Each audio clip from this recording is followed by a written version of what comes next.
Dear colleagues, we will start in 1 minute.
Good afternoon.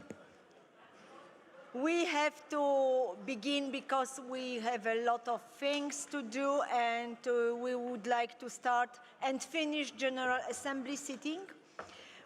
We are in agenda item 15, and now we move to the Working Group of Science and Technology. Let's hear the report of Working Group of Science and Technology presented by its chair, Ms. Margareta Zerfeld from Sweden. The floor is yours, Margareta. Thank you, Madam President. Fellow parliamentarians, ladies and gentlemen, I am delighted to report on the meeting of the Working Group on Science and Technology. Science and technology are advancing faster than ever before, reshaping our societies, economies, environment, and every aspect of human life. As parliamentarians, our task is to ensure that the transformation is guided by ethic, inclusiveness, and human beings. It's this commitment that defines the work of the working group. In our virtual meeting in June, and in our meeting here in Geneva this week, members of parliament were acting and we were taking part in the discussion and discussed about the moral and ethical compass of the digital age. Science is moving forward, and that's really important for our society. But we need also, as parliamentarians, to move further on with our legislation, with the ethical perspective, with the human rights perspective, with the moral perspective. And I would say that in our session in June, we reversed the IPU Charter on Ethics of Science and Technology, and the foundation of our shared values is in this fast-moving area. We discussed how to bring the Charter to life within our parliaments, and particularly how to apply its principles to artificial intelligence. The artificial intelligence is no longer a distant concept. It's shaping economies. It's about healthcare, education, democracy. And we could see, both in parliaments, who all of us are using artificial intelligence, even very young children and elderly people are using artificial intelligence. So this means that there is a need for oversight and inclusion. There is a risk for deepening digital divisiveness, with a widening gap between people and nations. But we should, as parliamentarians, secure that no one is left behind this technological transformation. And in our October session, we agreed that the governance of AI demands is global. It's nothing that we can hand on only on national arenas. We need to work across our countries. And here is IPU, the absolute best format for this dialogue forward. And we need to include, as MPs, scientists, citizens, civil societies, actually the whole society.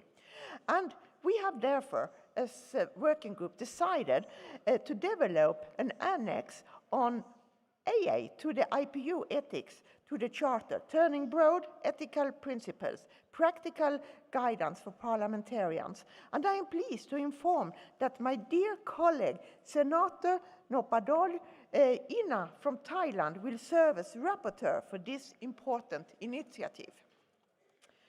The committee's discussions were enriched also by experts' contribution who couched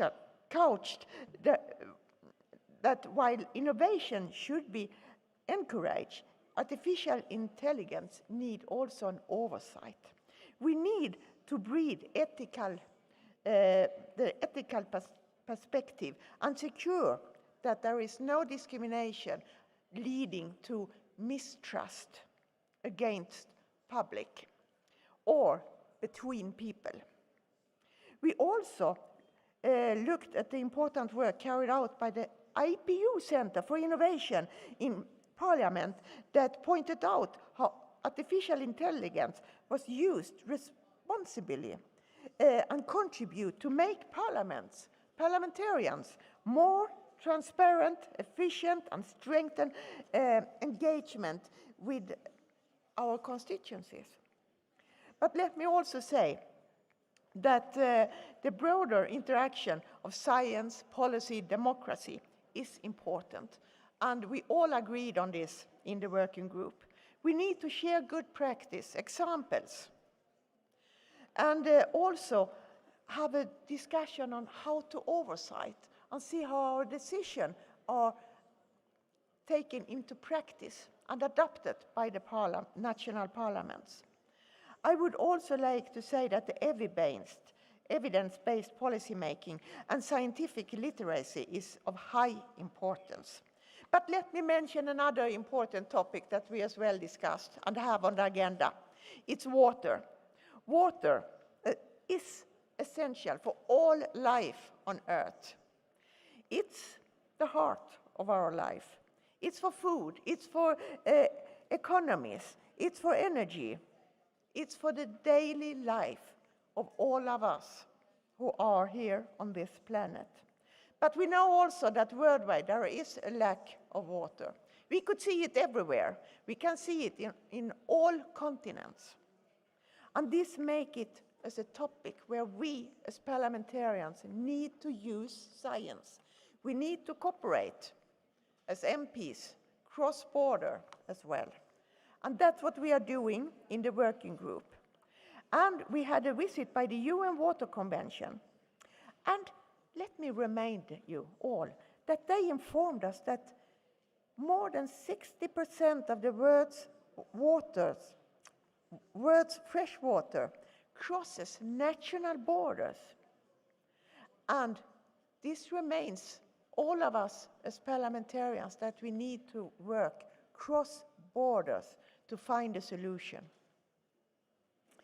And let me also finally stress that we, MPs, have a really crucial role to play to promote strong legislation, investing in technologies, education, access resilience, to ensure accountability in resources management, and championship in international cooperation.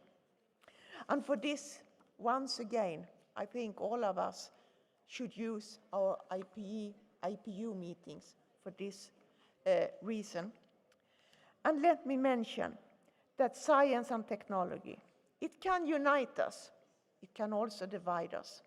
That's why it's so important to work for increased quality, for increased awareness in science and technology. And as I mentioned, it depends on the choice we make and the cooperation we foster. But we have in the working group a common mission. It's to strengthen parliamentary capacity, promote responsible innovation, and ensure that technology advances human welfare, equality, and peace. And we should be led by ethics, legislative conscientiousness, and not algorithms. It's the human beings should be the leader, not the algorithms. And I would like to conclude to thank the IPU Secretariat for hosting the Autumn Assembly in Geneva and commend them for the outstanding work in bringing us MPs together so we could continue our work.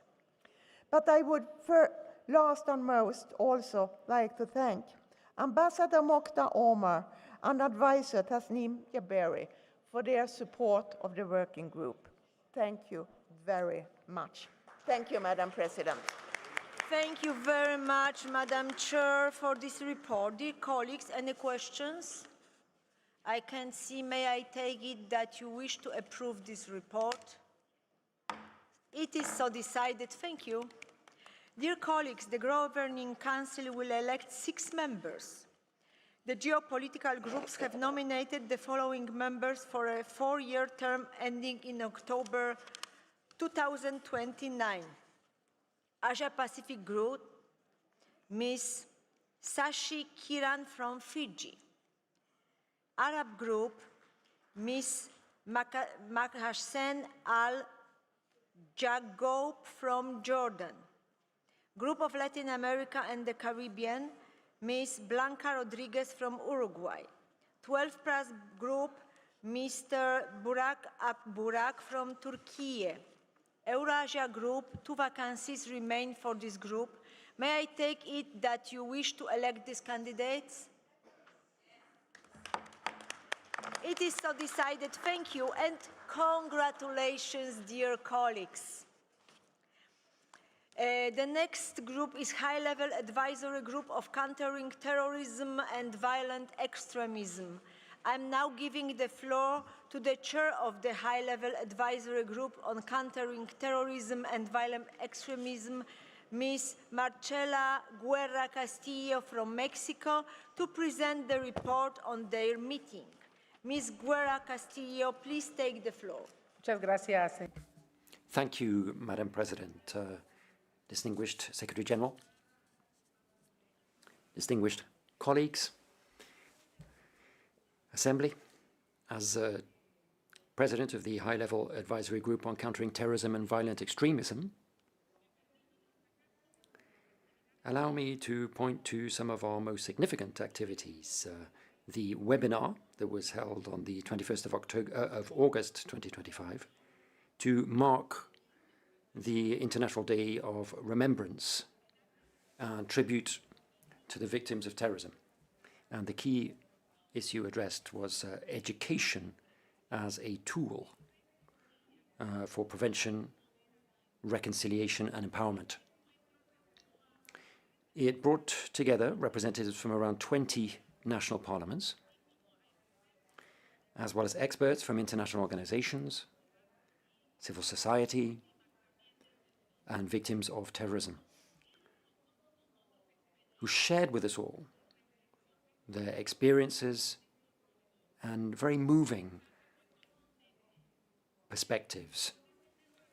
Discussions emphasized that education is key for prevention, reconciliation, and empowerment. It also underscored the importance of integrating the voices and testimonies of victims into educational systems as a way to restore dignity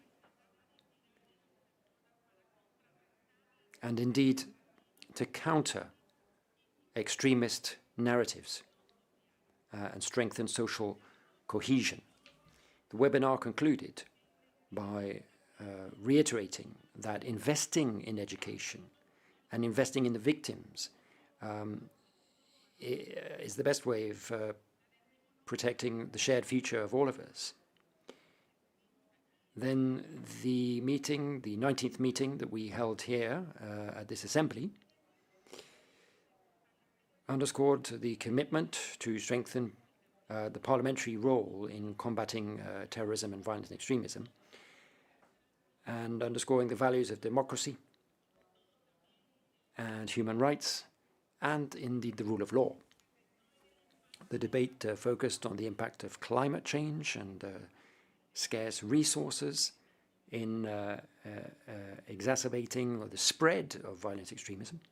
And we had panelists such as a panelist from the Institute for Economics and Peace and UNDP, and they emphasized that climate change and the lack of opportunity, particularly in the Sahel region, which suffers greatly from environmental stress, were the main drivers of recruitment into violent groups and terrorism, because there are just no resources there, and young people are suffering from the scarcity of opportunities. And what we are seeing is an increase in instability as a result, and this is actually driving recruitment into violent groups. And both experts agreed that we needed to strengthen resilience, good governance, sustainable development, and the building of positive peace. The meeting then turned to the implementation of the Call of the Sahel, which has 5 priority areas: security, education, environment, community, and development.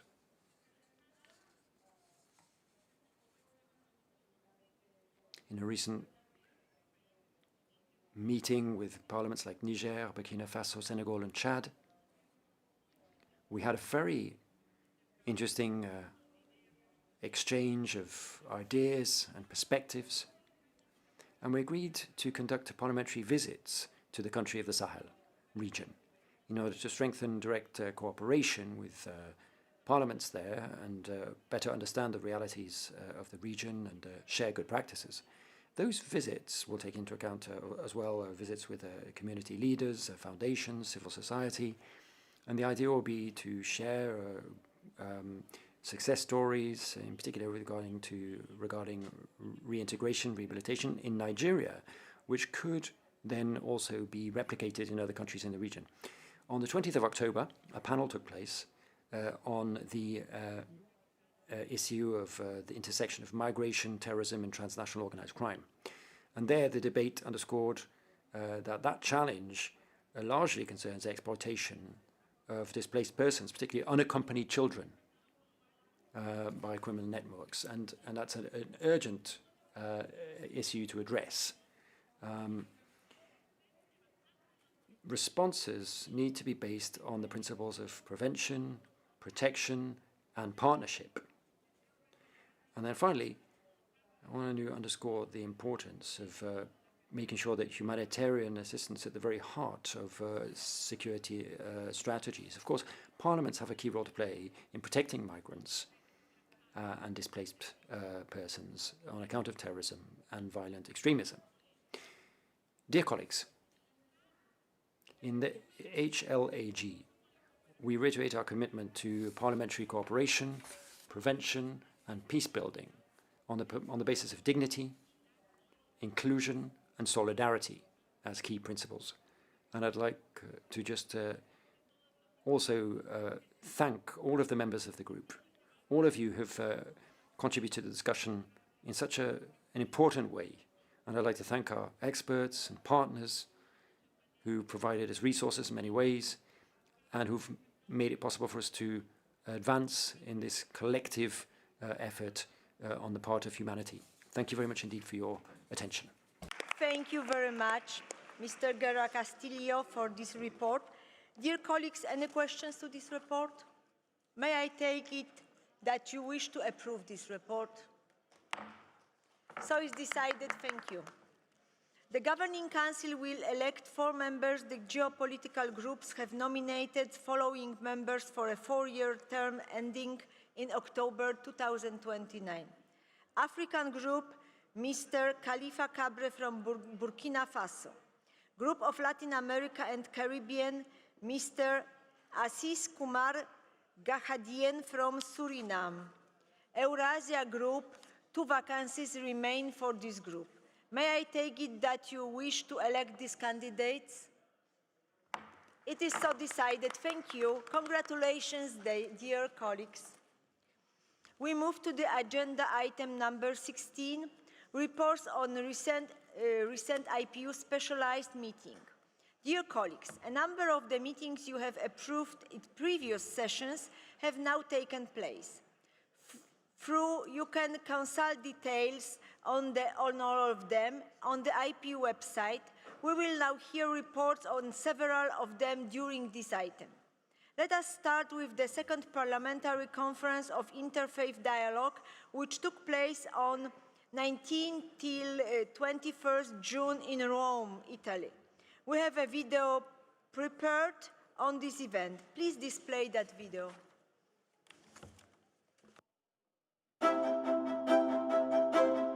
This conference provides us with an opportunity to discuss how we, as legislators, alongside all other actors of goodwill, can work together for a common future, being also a valuable tool for peace building and diplomacy.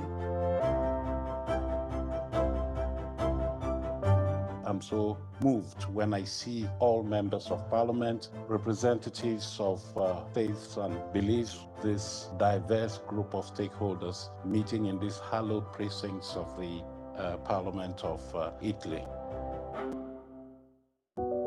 An inter-religious dialogue can inspire intercultural and interinstitutional relations and provide an inspiration for our common responsibility as believers and as citizens to avoid any hijack of political ideologies that are trying to abuse of religious narrative out of its context and out of its authenticity. Siamo diversi tra noi, abbiamo diverse religioni, abbiamo diverse culture, abbiamo diversi luoghi in cui viviamo e da cui proveniamo, ma questo non può fare la differenza.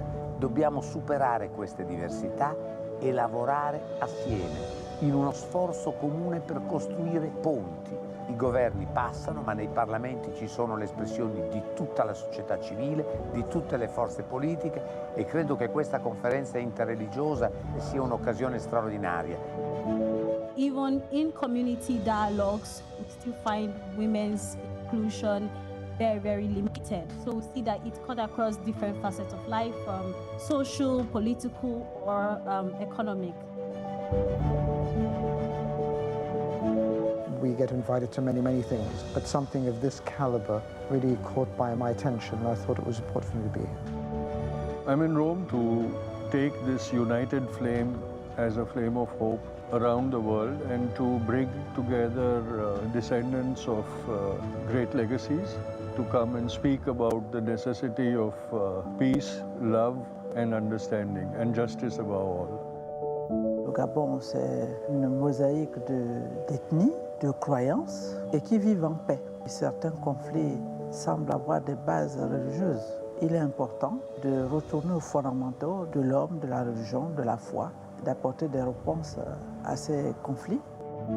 Because religion is inexplicably bound up with human identity, with our understanding of who we are not only as individuals, but as part of communities and nations and peoples. Where there are such tensions between different communities and nations, religion tends to be employed and often abused in partisan cause and interest. To the degree that we're able to address these root causes, we can combat the abuse of religion. But there are certain factors that particularly facilitate and exacerbate this abuse. I'm thinking in particular of ignorance and isolation. In today's world where politics and religion polarizing the world, it is necessary to speak against this predominance of hate and the oppressiveness of that hate. It's good to have outcomes, and it's good to have results, and it's good to have different things that we can hold on to.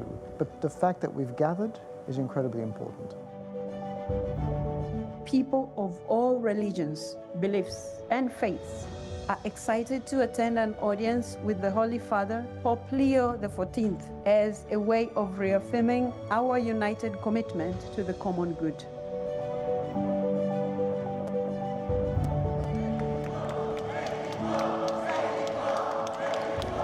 I am pleased that we can meet in the context of the conference of the Inter-Parliamentary Union.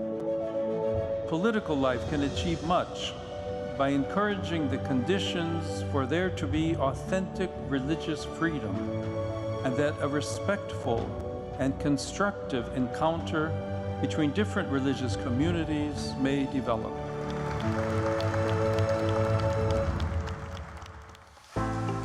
In the world is predicated on peace in our hearts. When you have peace, you can give peace. Please fill your hearts with peace so that you can make the world a better place, so that you can make the world peaceful.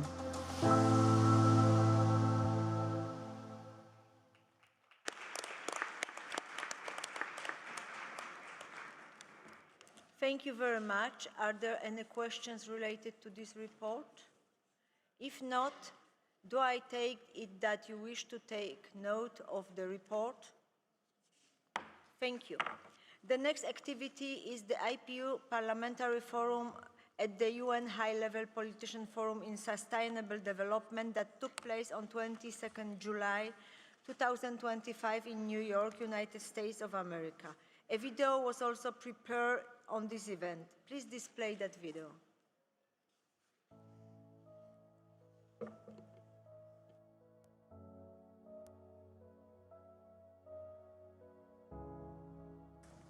We are here together with our ministers and other government representatives to take stock of progress as well as setbacks on the SDGs, whose expiration year of 2030 is fast approaching.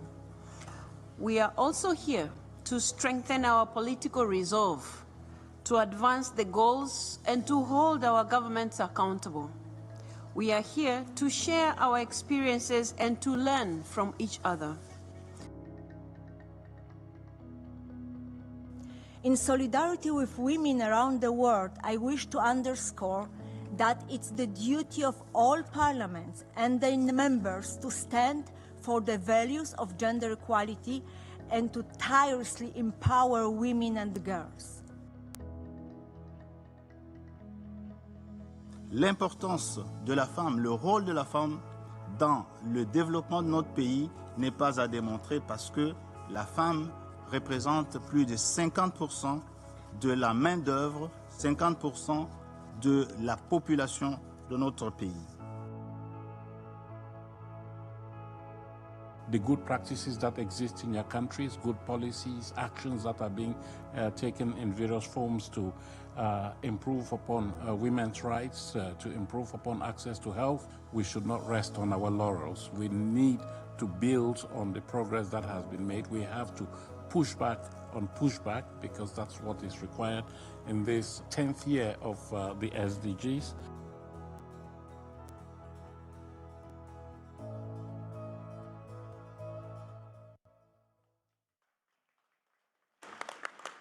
Thank you very much. Are there any questions related to this report? If not, do I take it that you wish to take note of the report? Thank you. I'm now inviting Mr. Tian Se-yun, head of the Chinese delegation and vice chairman of the Education, Science and Culture and Public Health Committee of the National People's Congress of China, to present the report on the 2025 Inter-Regional Seminar on the Achievement of the SDGs for Parliaments of Developing Countries, which was held on 28 August till 6 September 25 in Beijing, China. Mr. Tian, you have the floor.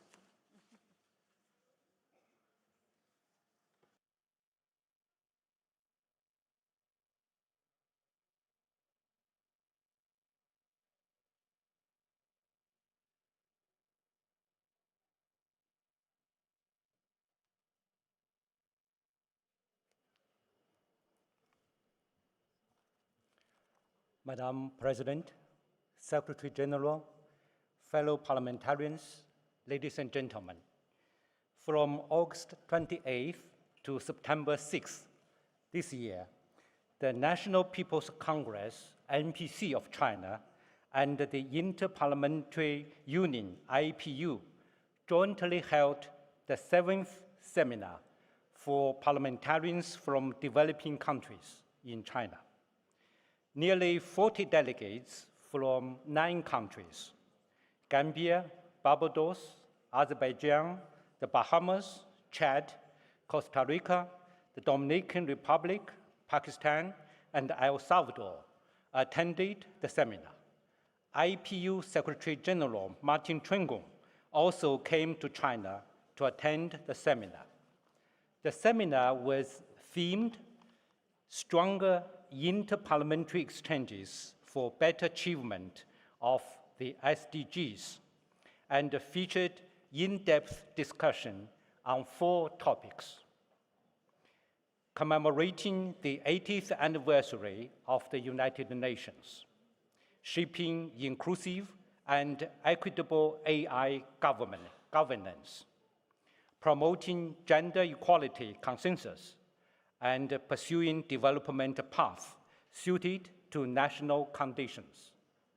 NPC Standing Committee Vice Chairman Zhang Qingwei attended the opening ceremony and delivered a speech and presented Mr. Chen Gong with the Ambassador of Friendship Award, the recognition of his outstanding contributions to the friendship between IPU and the NPC. In addition to Beijing, the seminar included visits to Jilin and Shandong provinces to observe local projects in high-quality economic development, ecological protection, and artificial intelligence. Hosting the seminar is an important collaboration between NPC and the IPU to build parliamentary capacity in developing countries and advance the SDGs. Since 2016, 7 sessions have been successfully held with over 300 parliamentarians and parliamentary officials participating. Notably, last year, we successfully held the 6th seminar alongside the 40th anniversary of the NPC's membership in the IPU. The seminar has become a key platform for parliamentarians from developing countries to exchange governance experience and share development achievements, making positive contributions to sustainable development, democracy, and legal frameworks. This year marks the 80th anniversary of the founding of the United Nations and the victory of the global anti-fascist war. Over the past 80 years, the world has seen accelerated multipolarity and economic globalization. Yet, deficits in peace, development, security, and governance have increasingly disrupted global order. In the face of a complex and volatile international landscape, upholding genuine multilateralism and promoting coordinated development is a wide shared consensus.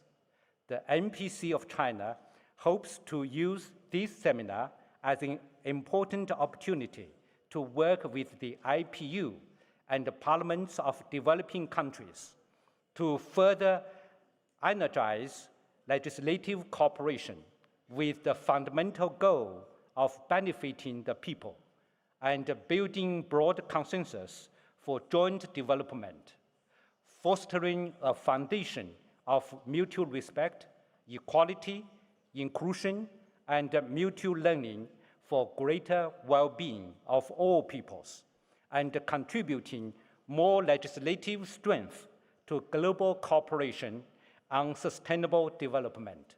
Thank you for your attention. Thank you, Mr. Tian. Are there any questions related to this report? Do I take it that you wish to take note of the report? Thank you. Thank you.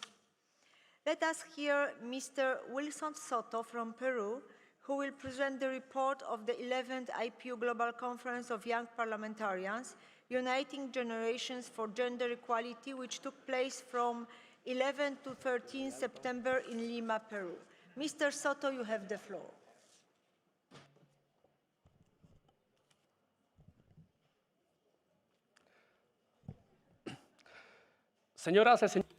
Ladies and gentlemen, the move towards gender equality, which seemed unstoppable, seems to have slowed down, and in fact, in some places, it is moving backwards.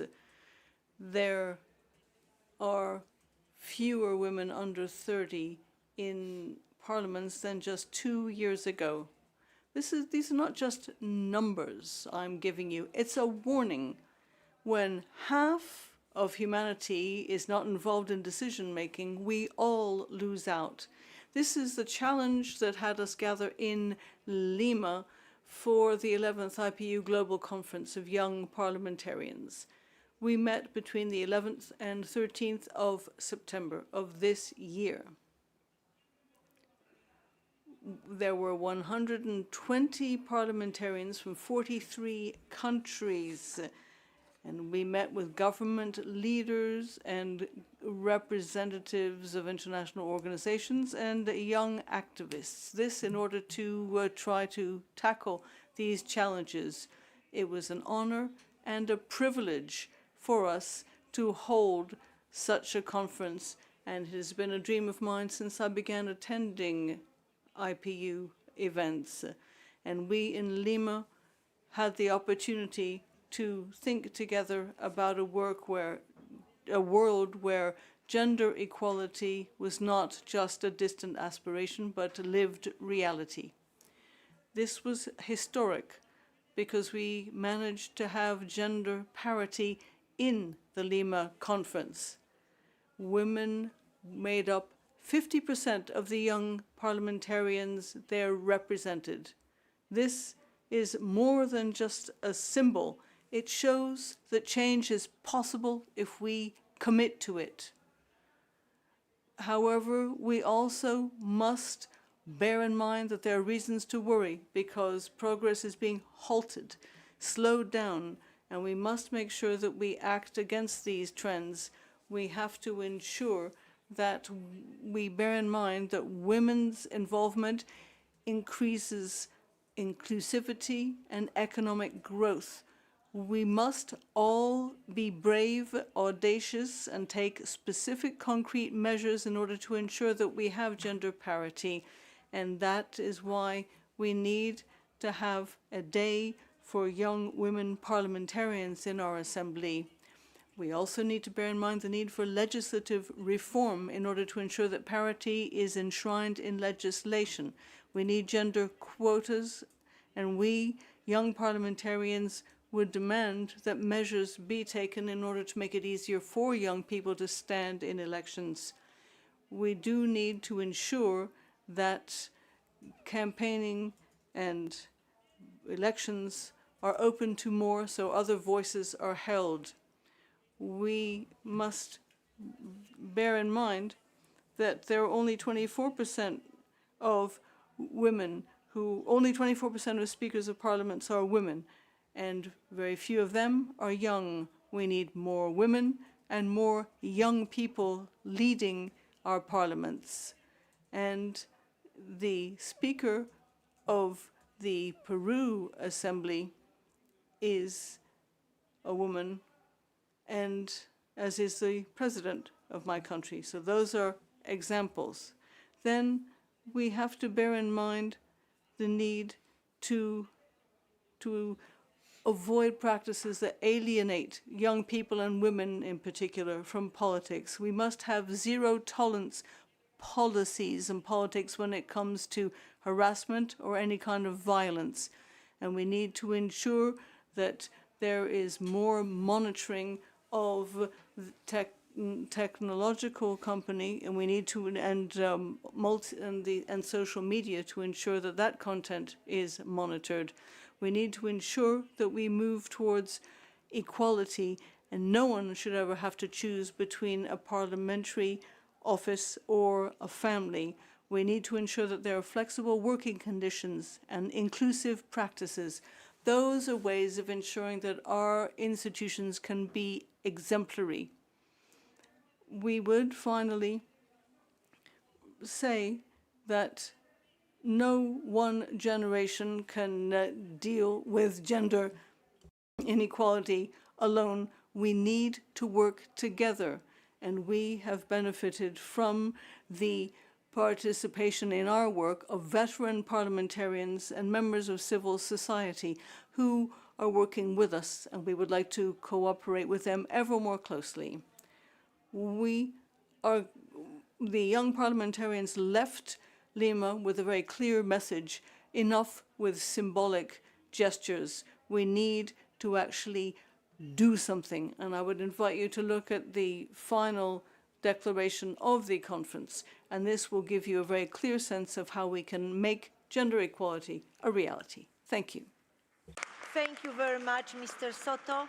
And there are any questions related to this report? I can see. Do I take it that you wish to take note of the report? Thank you. I'm now inviting Mr. Sidi Njie, Deputy Speaker of Gambia, to present a brief report of the IPU parliamentary meeting at the UN General Assembly 2025, which took place on 24 September 2025 in New York, United States of America. Mr. Njie, you have the floor. Thank you very much, Mr. President, distinguished colleagues, ladies and gentlemen. It is with profound honor that I address this distinguished assembly to report on the parliamentary event held on the 24th September during the high-level week of the 80th session of the United Nations General Assembly in New York.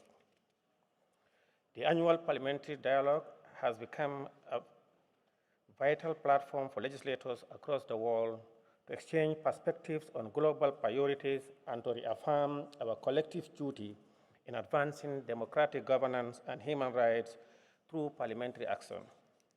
This year's event, held under the theme Beijing plus 30 Parliaments Leading the Way, centered on the defining questions of our time, how far we have come, and how far we still must go in achieving gender equality and women's empowerment.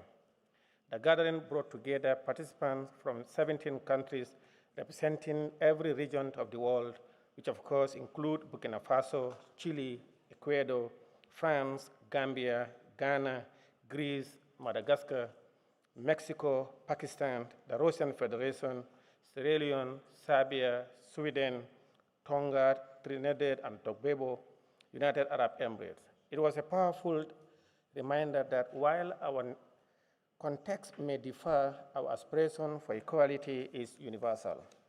I had the privilege of sharing the podium with distinguished colleagues, Ms. Cynthia Lopez Castro, President of the Bureau of Women Parliamentarians, Lord Fokafanua, Speaker of the Parliament of Tonga, Mr. Martin Chung, and Secretary General of the IPU, and Ms. Nahla Haider, Chairperson of the Committee on the Elimination of Discriminations Against Women. Together, we reflected on the journey that began in Beijing 30 years ago, a journey defined by courage, progress, and yes, continuing struggle. Reflecting on the journey that started in Beijing 30 years ago, the meeting took a close look at progress as well as setback on women's participation in politics and in leadership positions. We were reminded of the lesson from recent history that where there is committed leadership, there is a way. Progress has always been the product of leaders who set out a strategy, who built momentum, and who refused to accept that inequality was inevitable. In my intervention, I made it clear that silence in the face of discrimination and violence against women is complicity.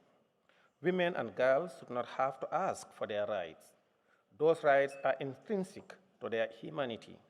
The struggle for equality cannot be won without men standing shoulder to shoulder with women.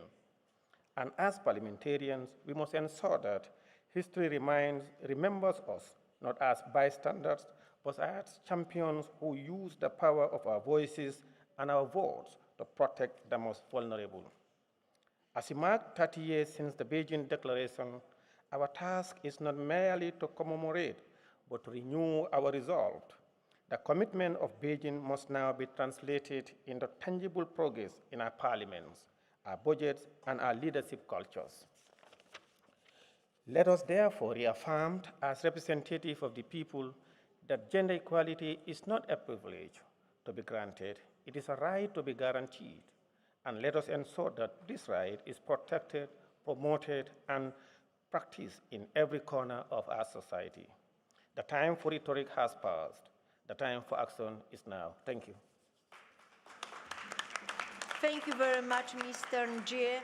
There are there any questions related to this report? I can see. Do I take that you wish to take note of the report? Adopted. Thank you. Let us hear a report on the meeting on No Women Left Behind dialogue on the representation of women in all their diversity in politics. It will be presented by Mr. Jamal Fakhro from Bahrain. Mr. Fakhro, you have the floor.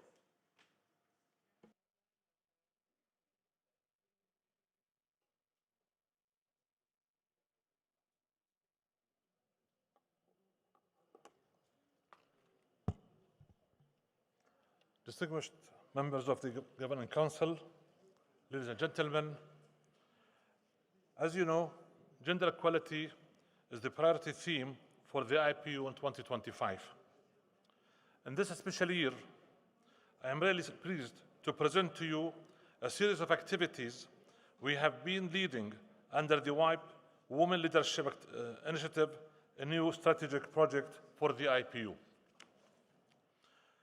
The project focused on supporting women's participation in Parliament, taking the social norms that hinder their participation and leadership in Parliament and combating violence against women's MPs.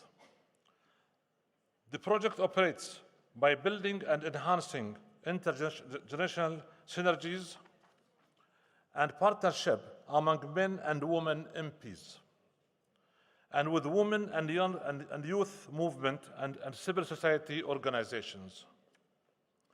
The project is funded by the European Union and implemented by the IPU in partnership with UN Women, International IDEA, and United Cities and local governments.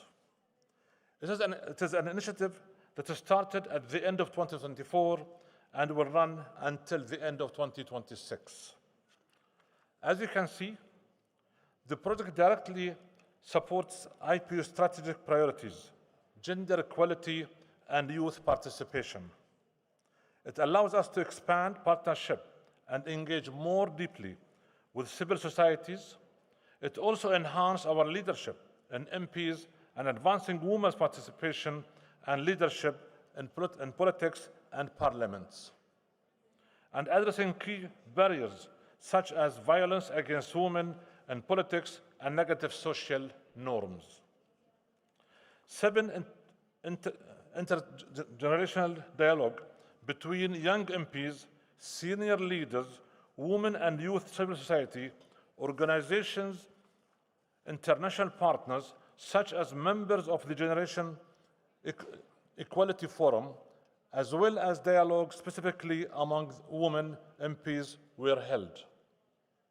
As a result, critical issues were unpacked and synergies were built, including on harmful social norms that limit women's political participation, the role of male MPs in advancing gender equality, and experience of combating violence against women in politics.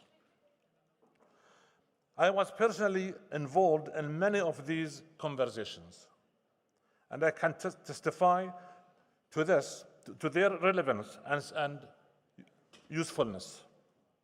As a male ally in the fight for gender equality, I am thrilled by such opportunities to learn, reflect, expand my network, and work in synergy with like-minded fellow MPs and young generation and senior leaders from other sectors. A practical set of tools is being produced to support parliamentary action to advance diversity in Parliament, combat violence and negative social norms impacting women's participation in Parliament. Upcoming support to men and women MPs will include guidance material, training sessions, and additional spaces for intergenerational and multi-stakeholders dialogue. Colleagues, this landmark initiative is more than just a project. It is a vital investment for democracy. For everyone, I encourage all of us at the IPU to continue championing this important work. Thank you very much. Thank you, Mr. I would like just to have one comment. Okay. This morning, the Speaker of Zimbabwe did say that if we want to have proper participation between men and women, that males should be invited to the discussions with women. Just want to say that yesterday in our workshop, where we discussed this subject, we have 9 males and 9 females. Thank you. Thank you very much. Are there any questions related to this report? I can see. Do I take it that you wish to take note of the report? Yes, thank you. Finally, let's watch a video on the 11th G20 Speakers Summit that took place from 1st to 3rd October 2025 in Cape Town, South Africa. Please display that video.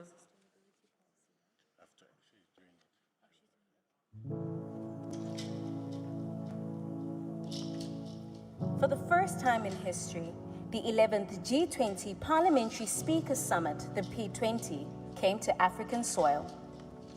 In October 2025, the Parliament of the Republic of South Africa welcomed more than 400 delegates from G20 nations, regional bodies, and international partners to Claremont, Western Cape. Under the theme, Harnessing Parliamentary Diplomacy for the Realization of Global Solidarity, Equality, and Sustainability, leaders gathered to redefine the role of Parliament in shaping a fairer world. The Speaker of the National Assembly, Ms. Toko Didiza, and the Chairperson of the National Council of Provinces, Ms. Refilo Mtweni-Tipane, opened the summit with a powerful call for unity, moral leadership, and shared responsibility. Delivering the keynote address on behalf of the President, the Minister of Justice and Constitutional Development urged Parliament to transform global commitments into domestic action. Over 4 intensive working sessions, delegates tackled the defining challenges of our time. 1. Disaster resilience and response, protecting the vulnerable through strong legislation and oversight. 2. Debt sustainability, calling for fairer global finance and transparent borrowing. 3. Financing a just energy transition, ensuring climate funding reaches women, youth, and affected communities. 4. Harnessing critical minerals, unlocking Africa's mineral wealth for inclusive local growth. Experts from the Open Society Foundation, National Treasury, and Department of Environment and Mineral Resources helped shape concrete policy directions. Before the main summit, 2 powerful forums set the tone. At the P20 meeting of Women Parliamentarians, delegates committed to gender-responsive policies in climate action, economic recovery, and disaster management. Meanwhile, the meeting of young parliamentarians injected energy and innovation, calling for intergenerational partnerships and greater youth participation in shaping global decisions. The summit concluded with the adoption of the Cape Town Joint Statement, a blueprint for collective action. It reaffirmed multilateralism, climate justice, and debt reform. It urged equitable energy investment for Africa and endorsed the G20 Critical Minerals Framework to ensure that green growth benefits local communities. As the gavel struck for the final time, the baton passed to the United States, host of the 2026 P20 Summit. Africa's legacy was sealed, a renewed commitment to parliamentary diplomacy that bridges continents, amplifies the voices of women and youth, and drives a more just, peaceful, and sustainable world.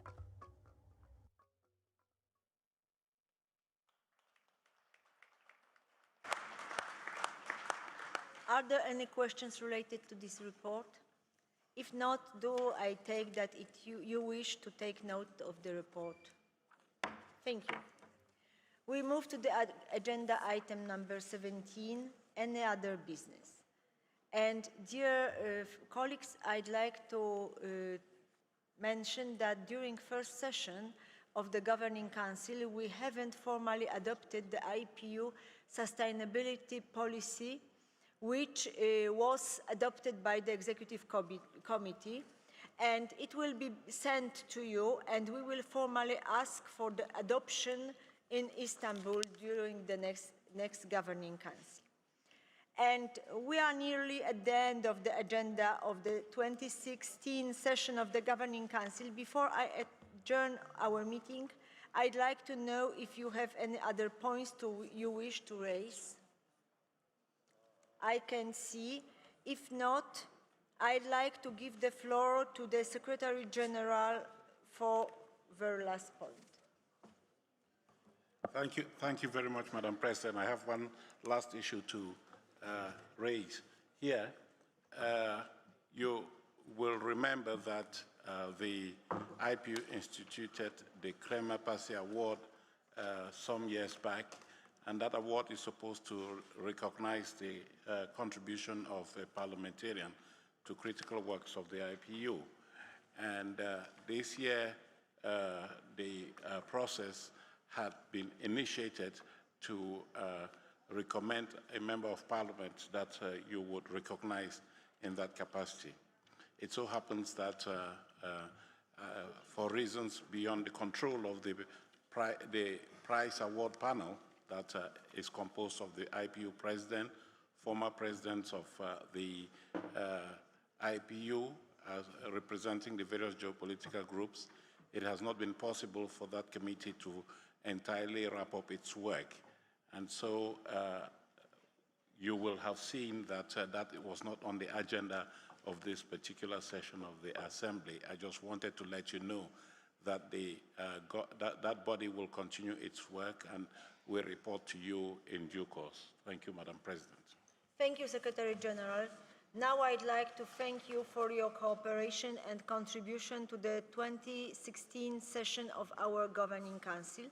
I extend my thanks to the staff of the IPU Secretariat as well as the interpreters whose support was essential for the good proceeding of our sitting, and I think I close this session, but please stay in this room because we will begin the General Assembly.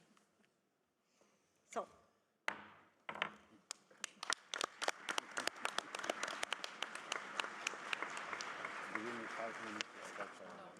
No.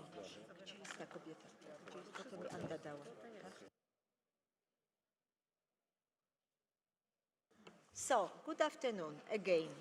I'm pleased to note that over the past 4 days of our Assembly, we have had very robust deliberation on a series of highly relevant issues. And I'd like to propose that we now proceed with the consideration of item 6. We will start with item 6 on our agenda, report of the Standing Committee on Peace and International Security. And I invite the acting president of the committee, Madam Fatima Belkri. You have the floor. Dear colleagues, I am pleased to share with you the outcomes of the deliberations of the Standing Committee on Peace and International Security during the 151st Assembly of the Inter-Parliamentary Union. During its first sitting on the 20th October, the committee held 2 panel discussions. The first one focused on arms control and non-proliferation, emphasizing the need to prevent the next arms race. Participants underscored the urgent need for renewed parliamentary engagement to strengthen humanitarian agreements, promote transparency, and advance global disarmament. They noted that the proliferation of weapons of mass destruction and militarization of the new technologies remain major challenges and highlighted the vital role of parliaments in ratifying international treaties, ensuring compliance, and fostering dialogue to prevent renewed arms competition. The session also featured the launch of the IPU issue brief, Democratic Checks, Military Balances, Parliamentary Oversight in the Era of Rising Military Expenditure, which outlines why such oversight matters and how it can be exercised effectively.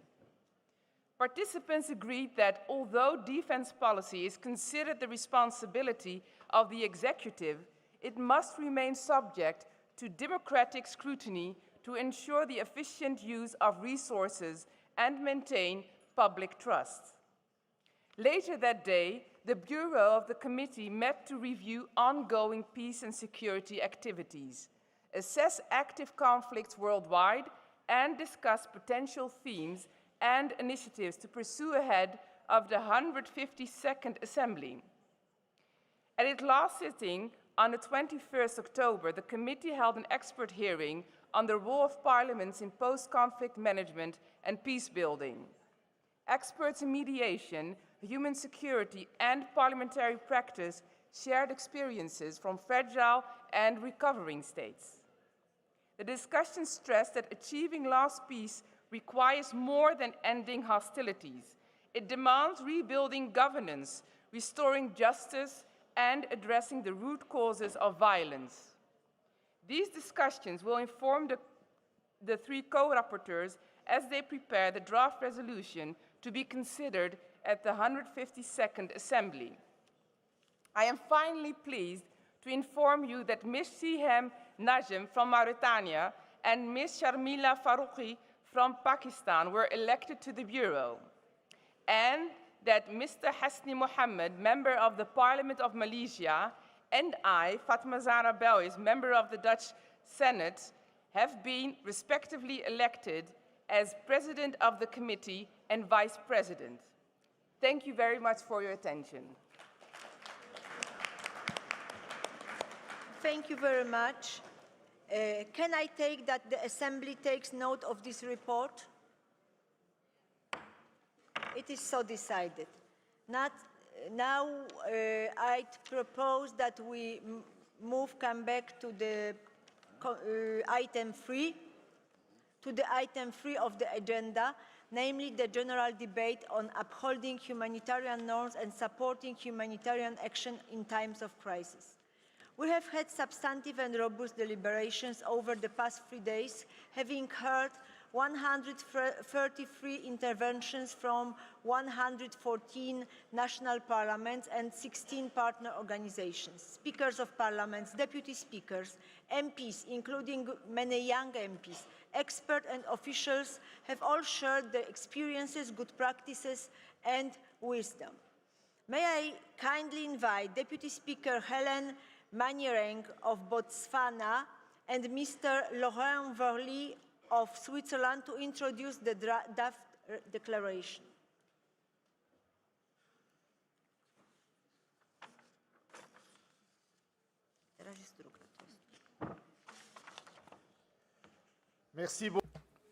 Thank you, Madam President, Secretary General, Speakers of Parliament, dear colleagues, parliamentarians. With my colleague from Botswana, we are delighted to introduce the Geneva Declaration entitled Upholding Humanitarian Norms and Supporting Humanitarian Action in Times of Crisis. Dear colleagues, here is an overview of the Geneva Declaration on Upholding Humanitarian Norms and Supporting Humanitarian Actions in Times of Crisis. We members of Parliament from around the world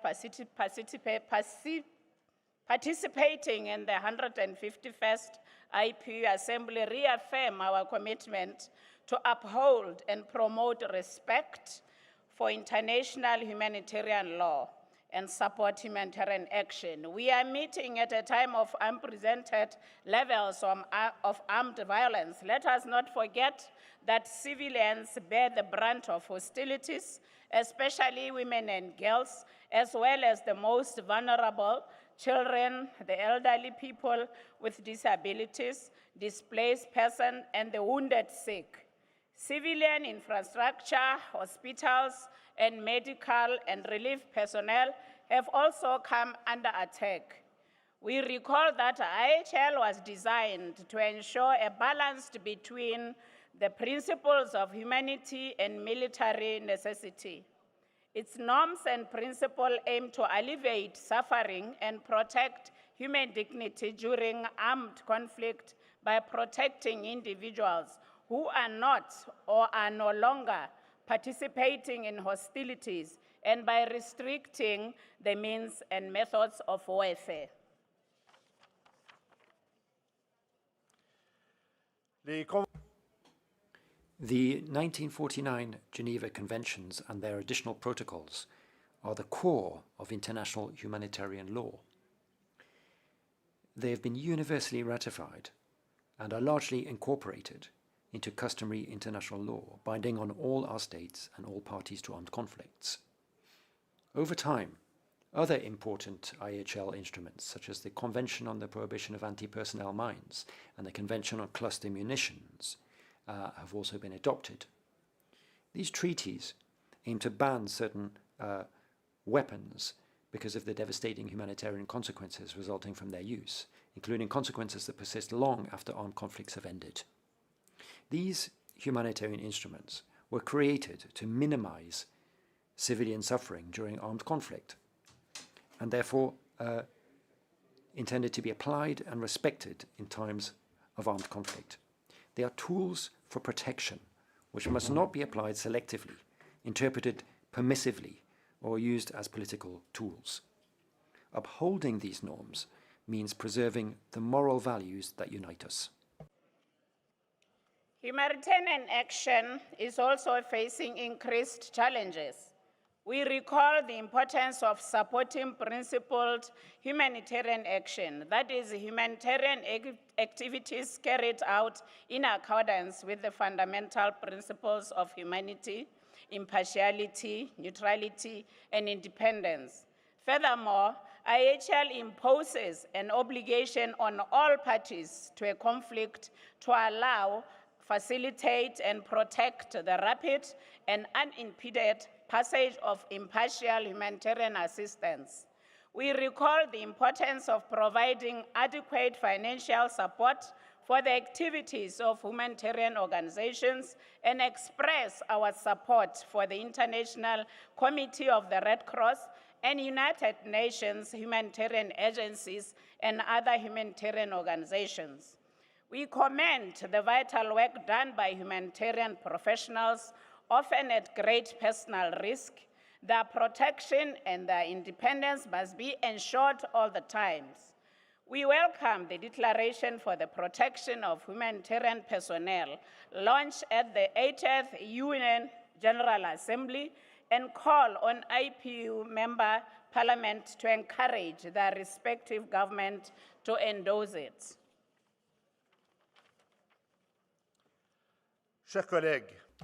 Dear colleagues, in a time of proliferating armed conflicts, increased polarization and inequality, and widespread disinformation, a strong and sustained political commitment to respect and ensure respect for international humanitarian law and support humanitarian action is more necessary than ever.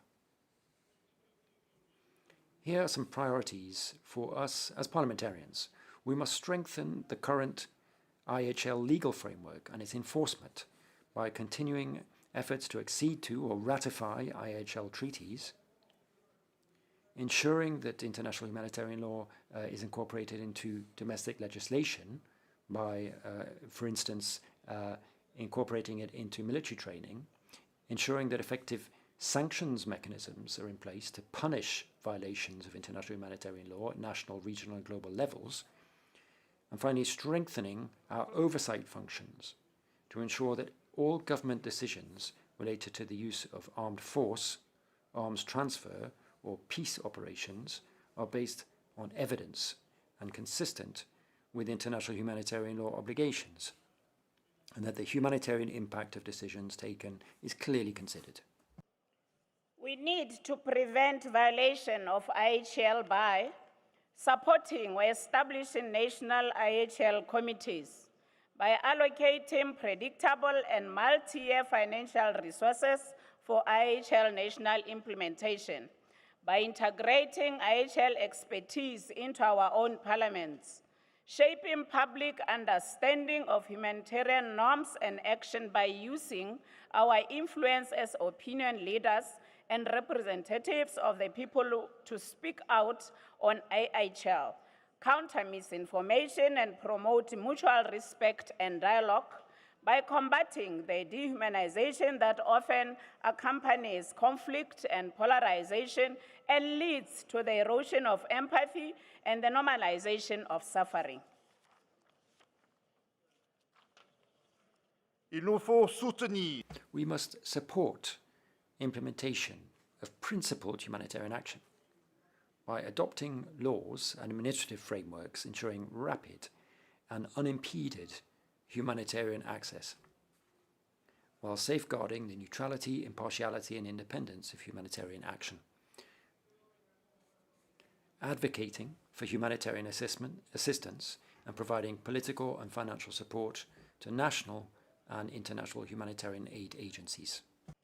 We need to strengthen the global humanitarian ecosystem by building partnerships nationally, regionally, and globally with relevant IHL stakeholders, by strengthening cooperation with the ICR, UN humanitarian agencies, and humanitarian organizations, by ensuring the meaningful participation of women and youth, women and girls in particular, contend with structural gender inequality, including in conflict context, by investing in parliamentary diplomacy and dialogue for the preservation and renewal of multilateral values such as inclusion, solidarity, cooperation, shared responsibility, and a rules-based international order.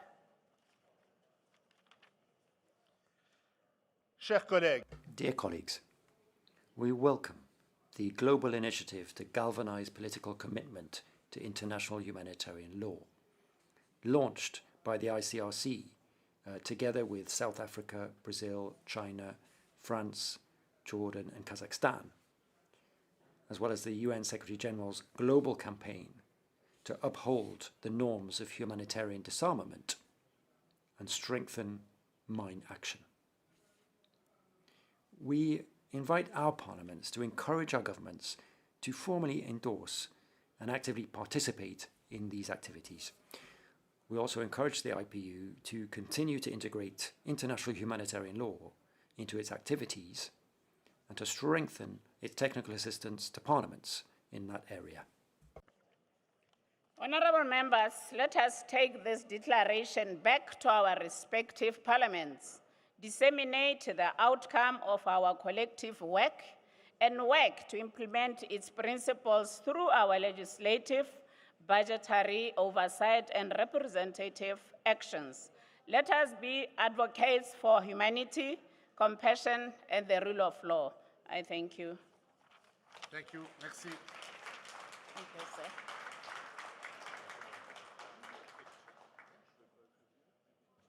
Thank you very much. May I take it that the Assembly wishes to endorse this declaration? It is so decided.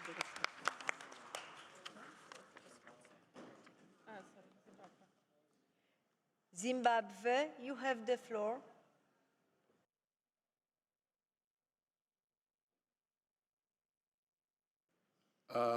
You are very fast, Madam President.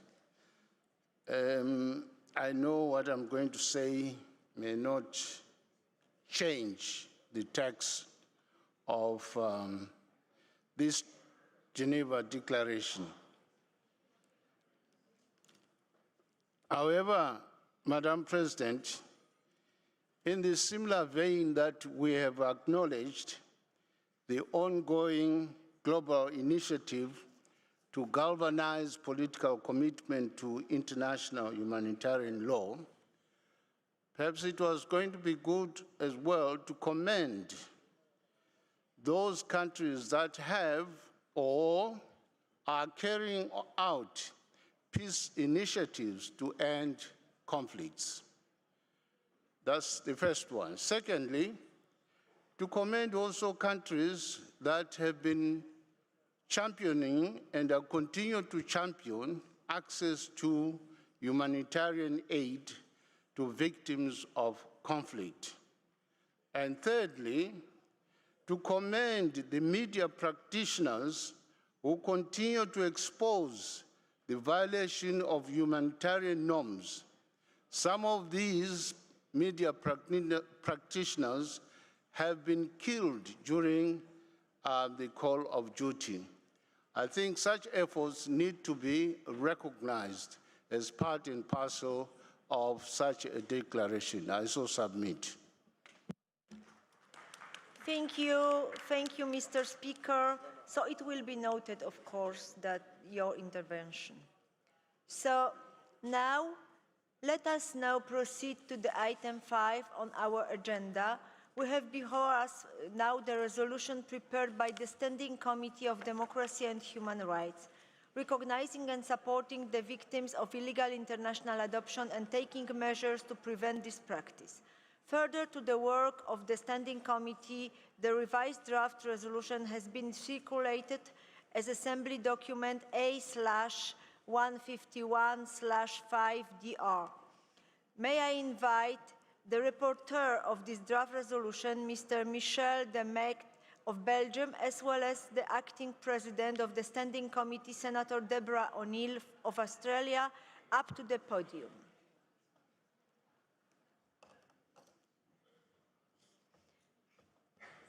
Mr. Mect, you have the floor to present the draft resolution.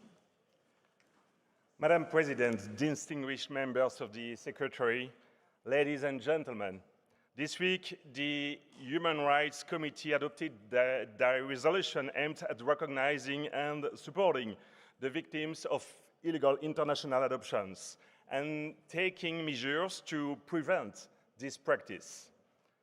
Dear colleagues, chers collègues, c'est un travail. Dear colleagues, I believe that this is a very significant effort, and I really think that this will be a milestone in combating illegal international adoptions and in combating human trafficking more generally. We are adopting an essential text for the rights of the child, which contains universal principles and which should enable us in our parliaments around the world to adopt legislation to protect victims, those of the past, today, and preventing future victims. It's a principle which is very basic but absolutely fundamental, and that is that children anywhere are not commodities, and this is a duty upon states to provide reparations to victims and to provide them with truth and justice, and it encourages to open up the archives, to facilitate family unification, and to overcome the statute of limitations, which sometimes stops perpetrators from being brought to justice, to strengthen international cooperation as well, and to exercise oversight over adoption agencies, to get access, secured access to DNA databases, and to stop digital tools becoming tools for traffickers. So the resolution invites parliaments to open investigations, to sanction, to adopt legislation to combat children being taken away from their families, sold and placed illegally.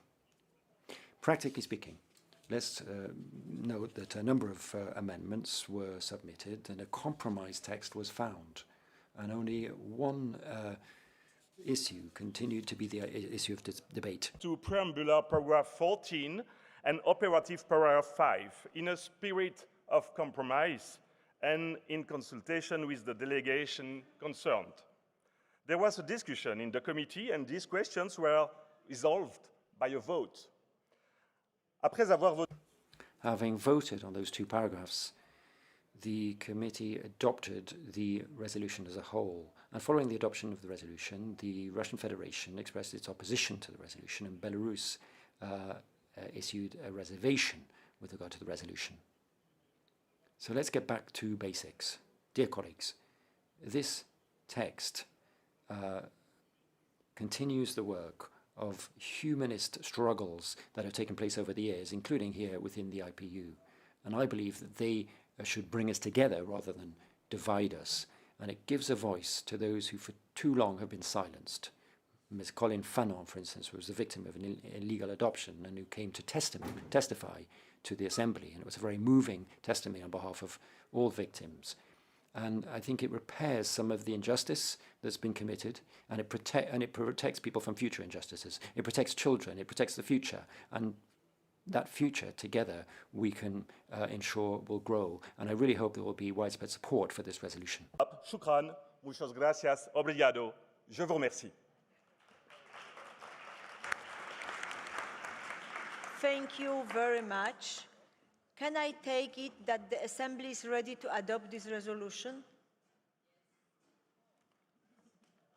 It is so decided.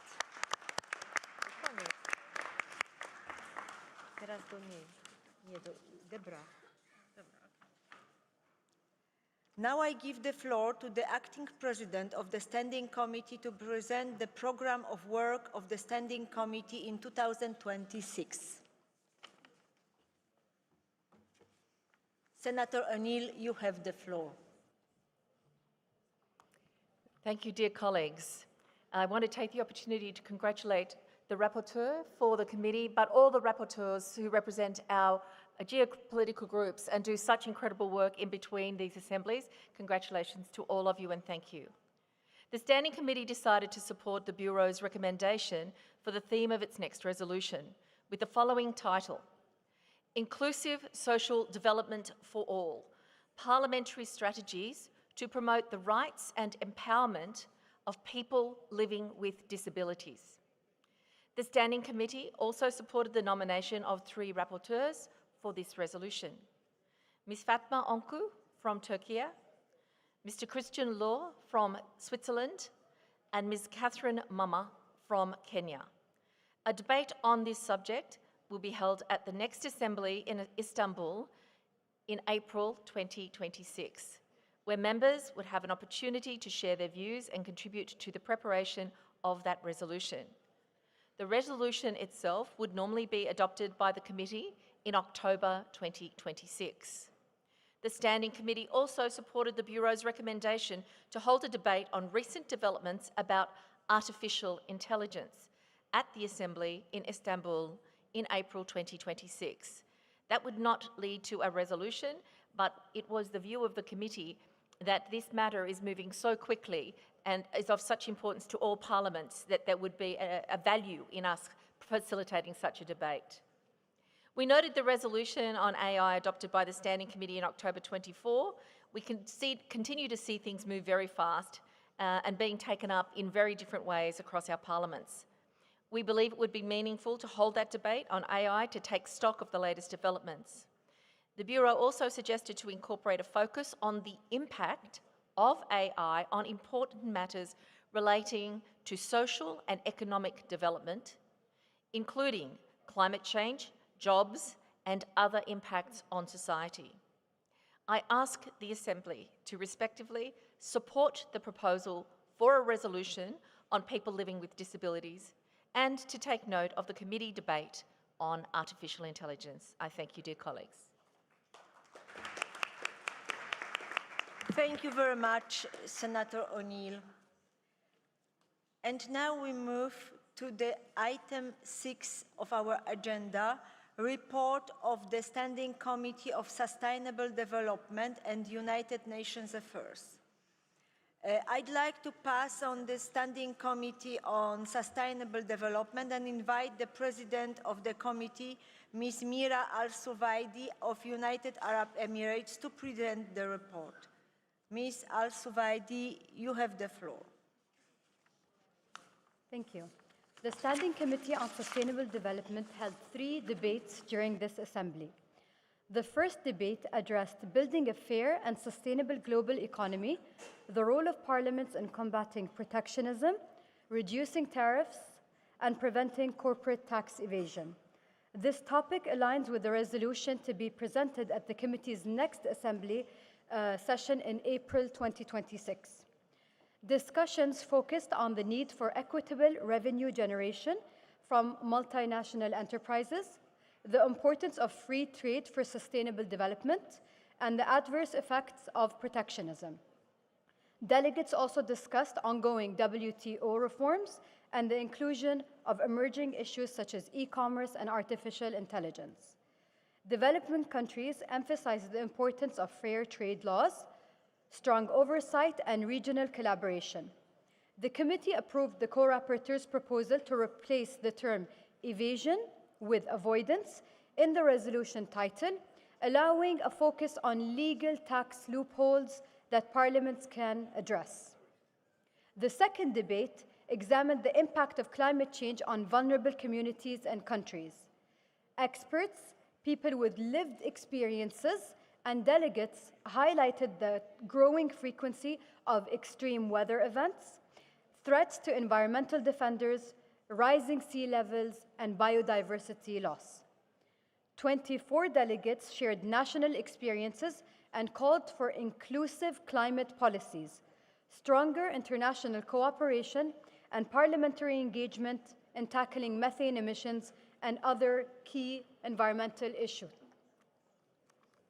The third debate focused on preparations for the parliamentary meeting at COP30 to be held on the 14th of November in Belém, Brazil.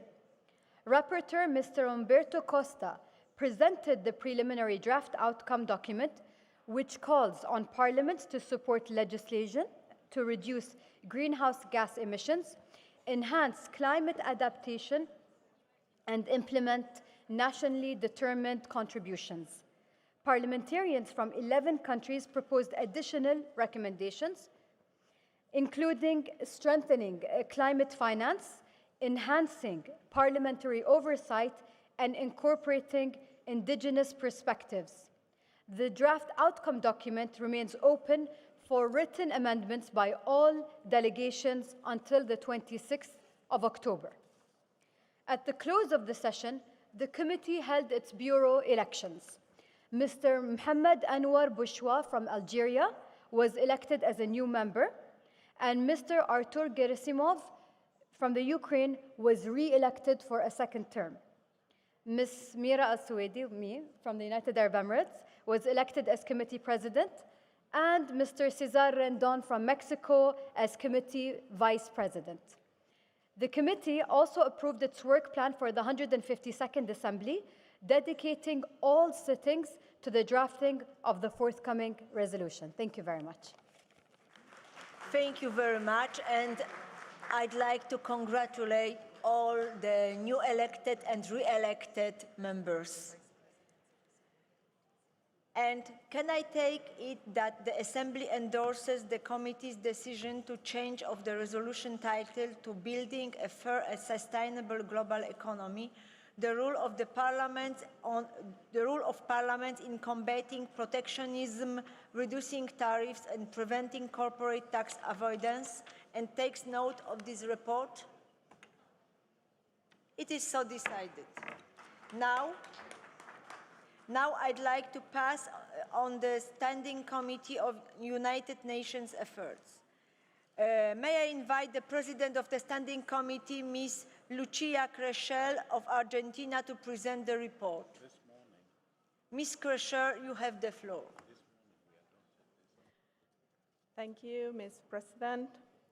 Dear colleagues, as a chairperson of the Standing Committee on United Affairs, I am happy to report on the two sessions our committee held on the 21st and 22nd October. Our first session was on the process for the election of the new UN Secretary General. As you know, Mr. Guterres, the current SG, is ending his second mandate at the end of next year. Our discussion focused on the gender. Do you realize that in 80 years no woman has ever served as UN Secretary General? Since its founding, the UN has had a string of 9 men in that position, despite its commitment to gender equality. The committee adopted a motion put forward by Senator Salma Atalajuan of Canada and the committee bureau, which calls unequivocally for a woman to be elected this time around. More specifically, the motion asks Parliament to hold briefing on the upcoming election while actively working with governments to identify as many prospective women candidates to nominate. I invite you all to pick up a copy of this motion, share it with your colleagues at home after this assembly, and bring it to life. We have an opportunity to help make history at the UN and give this organization a new face, literally, that of a woman at the top. This, along with signal that the UN is keeping up with the times and is willing and able to reform itself as needed to stay relevant. Regardless of who is elected in the end, the new SG will need greater autonomy to take decisions for the good of the organization and of the world. The second session of our committee was dedicated to the UN 80 initiative that the UN Secretary General launched in March of this year. We were honored to have as our main panelist the Under-Secretary General for Policy, Mr. Guy Ryder. Mr. Ryder set out the context and purpose of the initiative, which intends to make the UN more relevant and more effective in responding to current global challenges. The UN is strapped for cash as a few major donors are not paying the due on time and in full. Worse still, the UN is confronted with a value crisis wherever multilateralism was being undermined by a go-it-alone approach. Of the various recommendations that emerged from this debate, I will highlight just three. First, Parliament should exercise close oversight of the UN 80 initiative to ensure that it leads to better results, both in terms of concrete work to support countries and in terms of managing complex global issues. Second, parliaments can do a better job examining their nation's budget allocations to the UN system to ensure that they are of good quality, with less ear-making and more money going to more efficient funding pools and on time. Third, while much of the future of the UN system depends on its funding, and ultimately what needs to change are its decision-making processes and structures, such as the Security Council, where a few countries get to run the show. Finally, I am pleased to announce that the following colleagues were elected to the Committee Bureau at the end of yesterday's session. For the African Group, Mr. James Werikua of Namibia. From the Asia-Pacific Group, Ms. Maria Imelda Marcos of the Philippines. From the Arab Group, Ms. Rima Alialia of Saudi Arabia. From the GRULAC, Ms. Valentina Centeno Arteaga of Ecuador. And for the 12+ group, Ms. Manuela Tender of Portugal. As I agreed between the geopolitical groups, Mr. Centeno of Ecuador and Mr. Al-Nawayi of Libya were elected to the new committee chair and vice chair, respectively. Now, as some of you may know, this is my last IPU assembly as senator from Argentina. Before taking leave from you, let me say what an immense honor and privilege it has been for me to serve as a parliamentarian and as an active member of this wonderful organization. I wish you all the best. Thank you.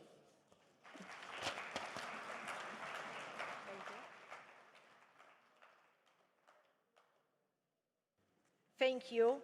Can I take it that the Assembly takes note of this report? It is so decided. May I also take this opportunity to congratulate the newly elected office holders of the standing committees and wish them full success in the important work ahead. We can now proceed to the item 7 of our agenda, approval of the subject items for the resolutions to be adopted by the standing committees on democracy and human rights at the 152nd IPU Assembly and appointment of the reporters. May I draw your attention to document A/151/7R1. As you will see, the Standing Committee on Democracy and Human Rights is proposing as its subject item for the next one-year cycle the theme of inclusive social development for all, parliamentary strategies to promote the rights and empowerment of people living with disabilities. Ms. Fatma Önkü of Turkey, Mr. Christian Lohr of Switzerland, and Ms. Catherine Mumma of Kenya have been designated as rapporteurs on this subject then. Is the Assembly ready to adopt this decision? It is so decided. I now suggest we proceed to item 8, of our agenda, amendments to the IPU statutes and rules. As you know, over the past 2 years, a working group established by the Executive Committee has been examining various proposals for amendments to the IPU statutes and rules received from the IPU member parliaments, the geopolitical groups, and various IPU bodies. On the recommendation of that working group and the Executive Committees, 2 sets of amendments were adopted by the IPU governing bodies in October 24 and April 25, respectively. 2 remaining proposals from that process were submitted to the IPU membership of 1st August 2025, and no feedback or sub-amendments were received by the deadline of the 19th September 2025. The first of these proposals amendments related to the rules of the Committee on the Human Rights of Parliamentarians and was adopted by the Governing Council earlier today. We are now inviting you to adopt the proposed amendments to Article 4.2 of the statutes, which has the effect of formalizing the status of non-voting observer for parliaments no longer functioning on the territory of the country concerned. Can I take that the Assembly approves this amendment to the IPU statutes? It is so decided. I now propose to move to the item 9 of our agenda. As you are well aware, on Tuesday, we decided to add to our agenda an emergency item on parliamentary action against transnational organized crime, cybercrime, and hybrid threats to democracy and human security. For information, I'd like to start by making an announcement regarding the decision of the emergency item. After the vote on Tuesday, the Secretariat was informed by delegations of Algeria and Vietnam that their respective votes had not been recorded correctly. Upon verification, it was found that indeed, due to technical and interpretation issues, the votes for both were inaccurately recorded. It has been corrected and will be duly reflected in the Assembly results and summary records. This doesn't not in any way affects the overall outcome of the vote. Colleagues, yesterday morning we held a discussion in plenary on the theme of the emergency item, and the drafting committee met in the course of the afternoon to finalize the text with representatives from all the geopolitical groups. May I now invite the rapporteur from the drafting committee, Mr. Hassam Alden Gwedi of Djibouti, to introduce the draft resolution. Merci, Madame la Présidente de l'Assemblée. Thank you, Madam President. The drafting committee on the emergency item met on Wednesday, October 22 in the afternoon. The emergency item before it had been proposed by Thailand, Argentina, Chile, Poland, Sweden, with support from GRULAC and the 12+ group. The title of the resolution is the following: Parliamentary action against transnational organized crime, cybercrime, and hybrid threats to democracy and human security. Madame Martera Quera of Mexico chaired the meeting very well. The delegation included South Africa, China, Cambodia, Jordan, Mexico, the Netherlands, Sweden, Thailand, and, of course, my country, Djibouti. The debate provided us with an opportunity for an exchange of views. Participants showed the concerns felt by parliamentarians with respect to organized transnational crime. We are very worried about that and the other issues in this resolution. The resolution invites members of the IPU, in keeping with the international law, to recognize that organized transnational crime by non-state or state actors or agents organized to act systematically can represent crimes against humanity. Among other things, the resolution asks the IPU to use its bodies to enable legislative cooperation against transnational organized crime, financial crime, and violations of human rights and humanitarian law, and to see that such measures are implemented. We have a brief, clear resolution before us, and I would therefore recommend its adoption to the Assembly. Thank you. Thank you very much. Can I take it that the Assembly is ready to adopt the resolution? It is so decided. Congratulations. Now, I'd like to give the floor our Secretary General. Thank you, Madam President. Earlier in this sitting, you had a report from the Committee on UN Affairs, and that committee made a motion regarding the proposal for the next Secretary General of the UN to be a woman. We would like to complete the picture of our cooperation with the United Nations. In the past several years, you have expressed strong support for multilateralism. You have expressed strong support for the UN, but you've also said that the UN needs to be reformed in order to be more agile and more relevant in order to address the challenges that are facing us. You also know that this year marks the 80th anniversary of the United Nations, and there are efforts that are being made to revamp this primary institution of international governance. And we have been in touch with the President of the General Assembly of the UN.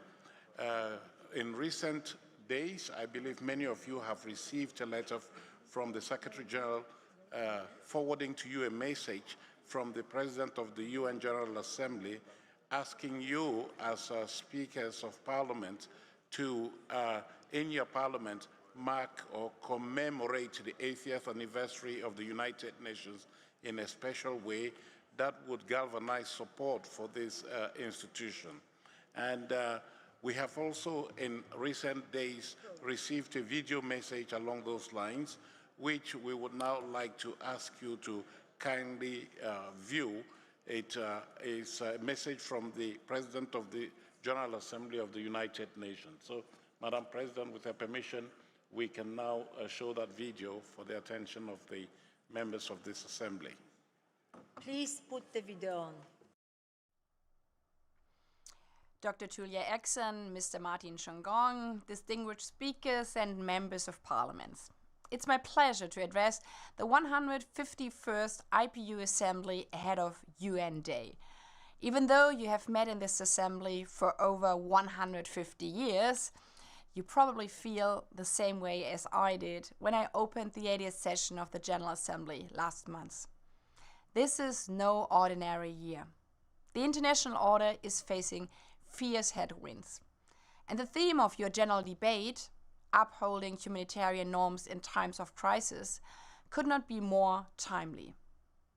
It's not just the United Nations that is under pressure, but the entire system of international norms and global cooperation. Therefore, on the eve of the 80th anniversary of the United Nations, I call upon all of you, as parliamentarians, as fathers, as mothers, as grandparents, as citizens, representing billions around the world, to stand up for the cornerstone of our international order, the UN Charter. It is more than just a piece of paper. For 8 decades, it has been the life insurance of every country, big or small, rich or poor. Because we know that even the strongest country in the world cannot confront global challenges alone. Just take the climate crisis. It does not stop at borders. Emissions anywhere affect people everywhere. Having served as a parliamentarian myself for many years, I know that defending these international norms and standards is easy to say in speeches like this. But it is another story when you feel the pressure in heated debates in parliament or face firestorms on social media. Especially if you are standing up for these principles as a woman or a young parliamentarian. As so many female presidents and heads of government reminded us during the commemoration of the 30th anniversary of the Beijing Declaration during High-Level Week in New York, when the headwinds are strong, we must hold the line together to defend our rights and freedoms. And therefore, the theme for the 80th session of the General Assembly reflects this truth: better together. That is why meetings like this are so important, bringing together voices from north and south, east and west, to defend our shared norms and principles, even and especially in times of crisis. And not just to collaborate, but also to connect and communicate with your citizens. You as parliamentarians in the 21st century know the value of communication, not only with each other in parliamentary chambers or like in New York in the General Assembly halls, but also with the 8 billion people you serve. On this 80th anniversary of the United Nations, we celebrate not just the story of an institution, but the story of people all around the world who are standing up for peace and justice and fighting every day for our principles, our United Nations charters. Parliamentarians, world leaders, and ordinary citizens alike. So I invite you to join this celebration of our United Nations and its billions of champions across 8 decades by sharing the communications material we have sent you tomorrow on UN Day or in the coming weeks in your parliaments. Because without your vital work at the IPU, in your national parliaments, or even in discussions with your citizens in town halls and maybe pubs, global agreements like the UN Charter would remain simply empty promises. So I count on you to make them a reality, together, better together. This is not the story of an institution. It's the story of people. People who stood between war and peace and chose peace. People who said, dignity cannot be broken. People who carried food on their backs, who rebuilt schools, who gave shelter to strangers. People who stood for the earth before it was too late. And the people who will carry it forward. The young, the unheard, the unstoppable. For 80 years, this has been and will be the work of humanity. Not perfect, not finished, but always better together. 80 years and more for peace, human rights, and sustainable development. UN. Better together.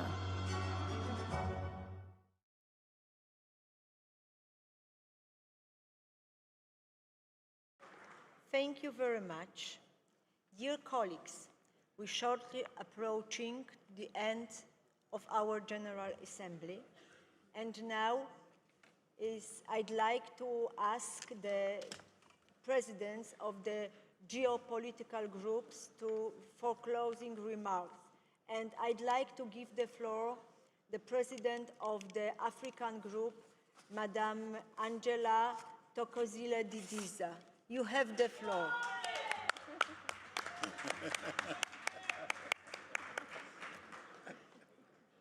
You have the floor. Malibongwe, igama lamakhosikazi. This is the slogan about women, for women. It says, let the name of women be praised. You touch a woman, you touch a rock. And Secretary General, I want to add the voice to the call that the next SG of the United Nations must be a woman. And I also want to make an additional call that as countries will be voting for the next SG of the IPU, igama lamakhosikazi Malibongwe, it must be a woman.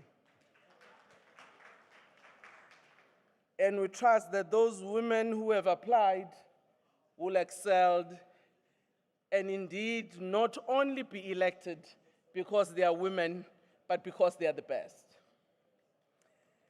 As we come to the end of this 151st IPU General Assembly, the Africa Group expresses its appreciation for the successful convening of the 151st Assembly.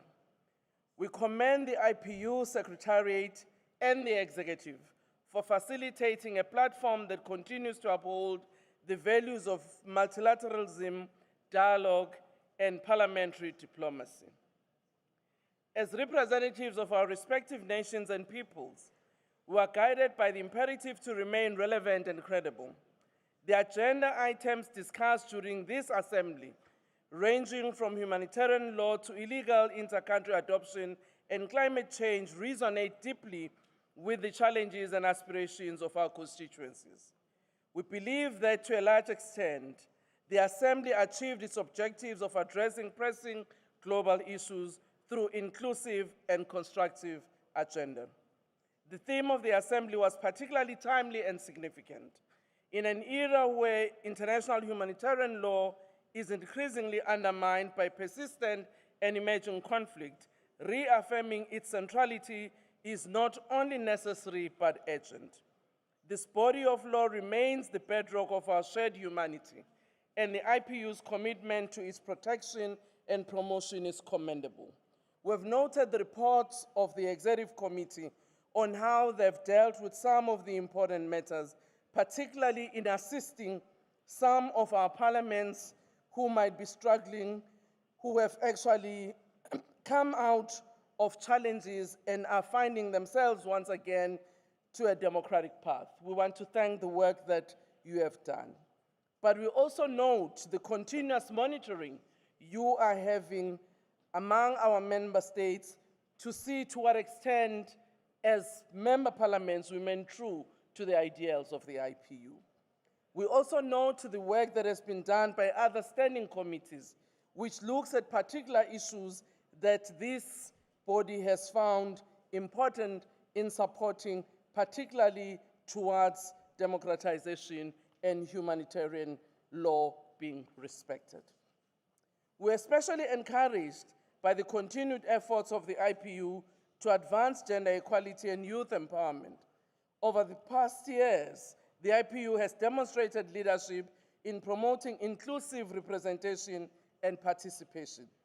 These efforts are important in ensuring that our parliaments reflect the diversity and dynamism of our society. In my own region, Africa, I want to say and submit that we are doing what we can to increase the participation of women in our parliament, and particularly young people.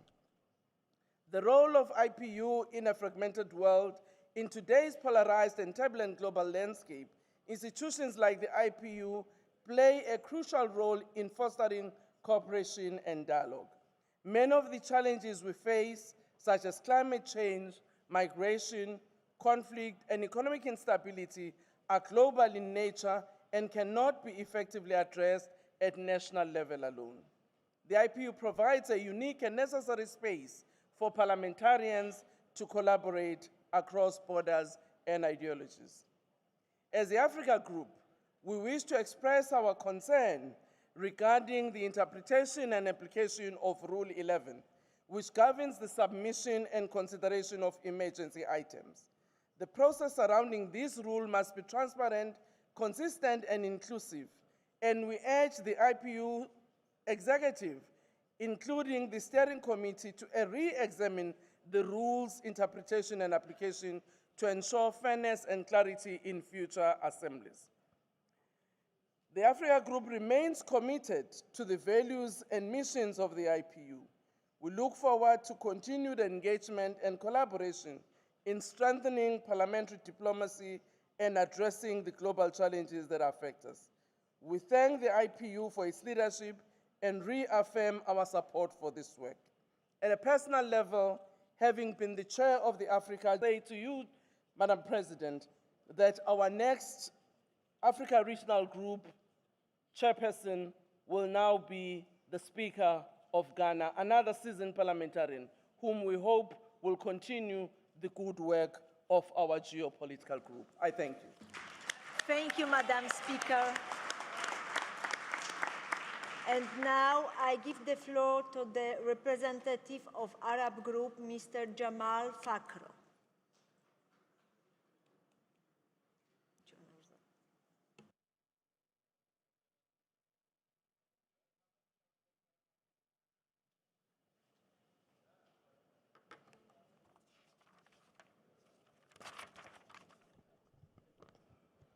بسم الله الرحمن الرحيم.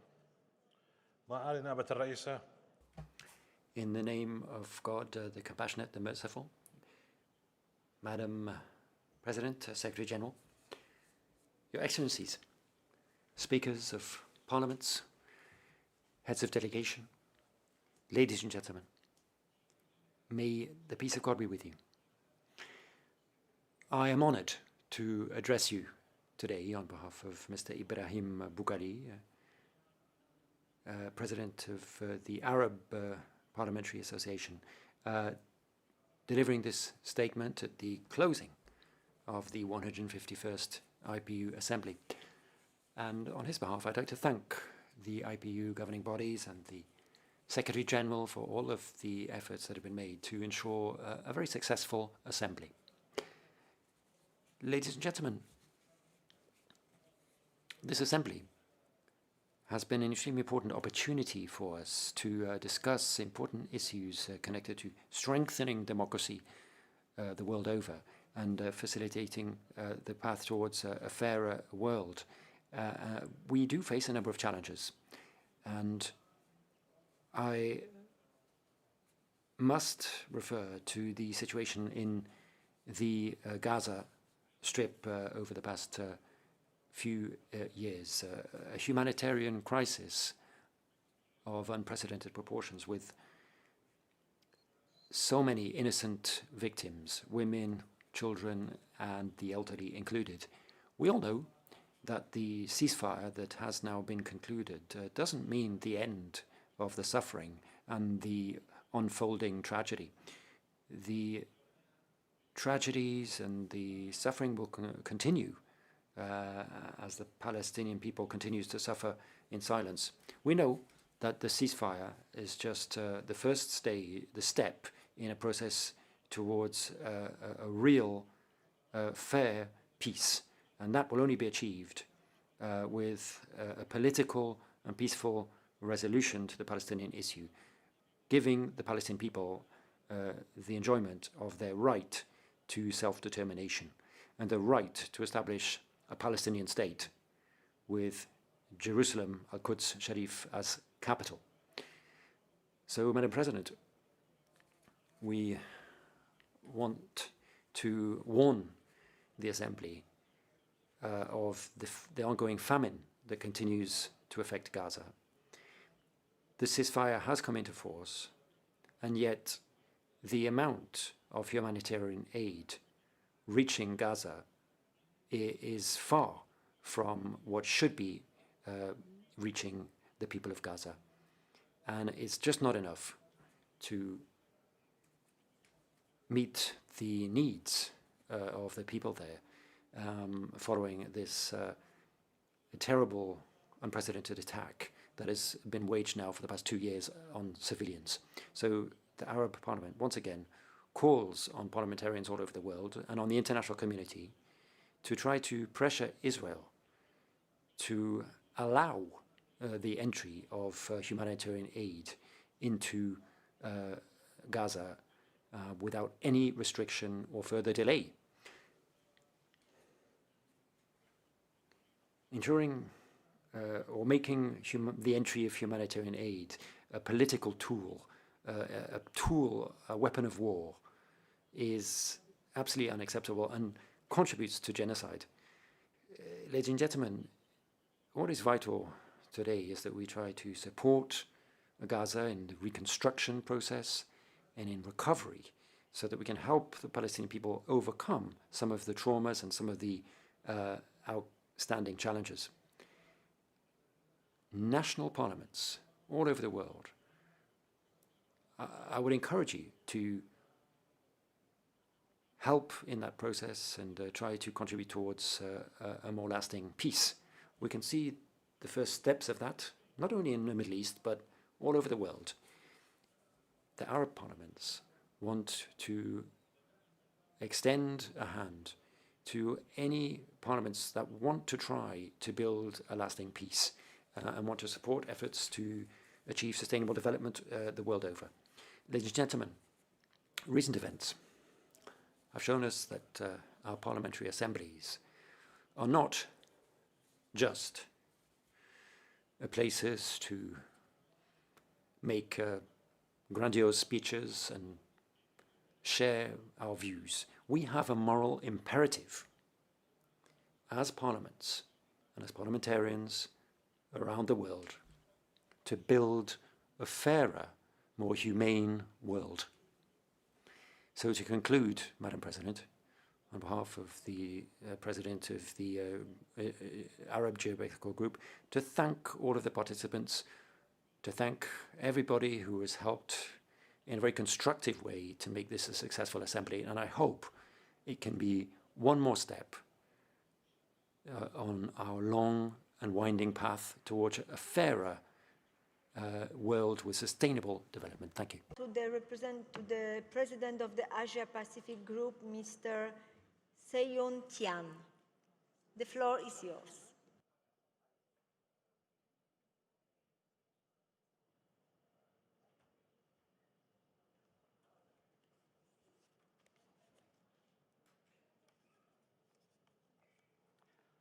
Madam President, Secretary General, dear colleagues, it is a great honor for me to address you today on behalf of the Asia Pacific Region Group. On October 19th, we held the Asia Pacific Group meeting, which was attended by 19 delegations. The meeting was undoubtedly a great success, with plenty of consensus reached within the group. During the meeting, APG members expressed their strong support for and a keen interest in participating in the IPU-related work. With a large number of candidates competing for vacancies within the APG for IPU positions. The APG also wishes to congratulate all the outcomes achieved during this assembly.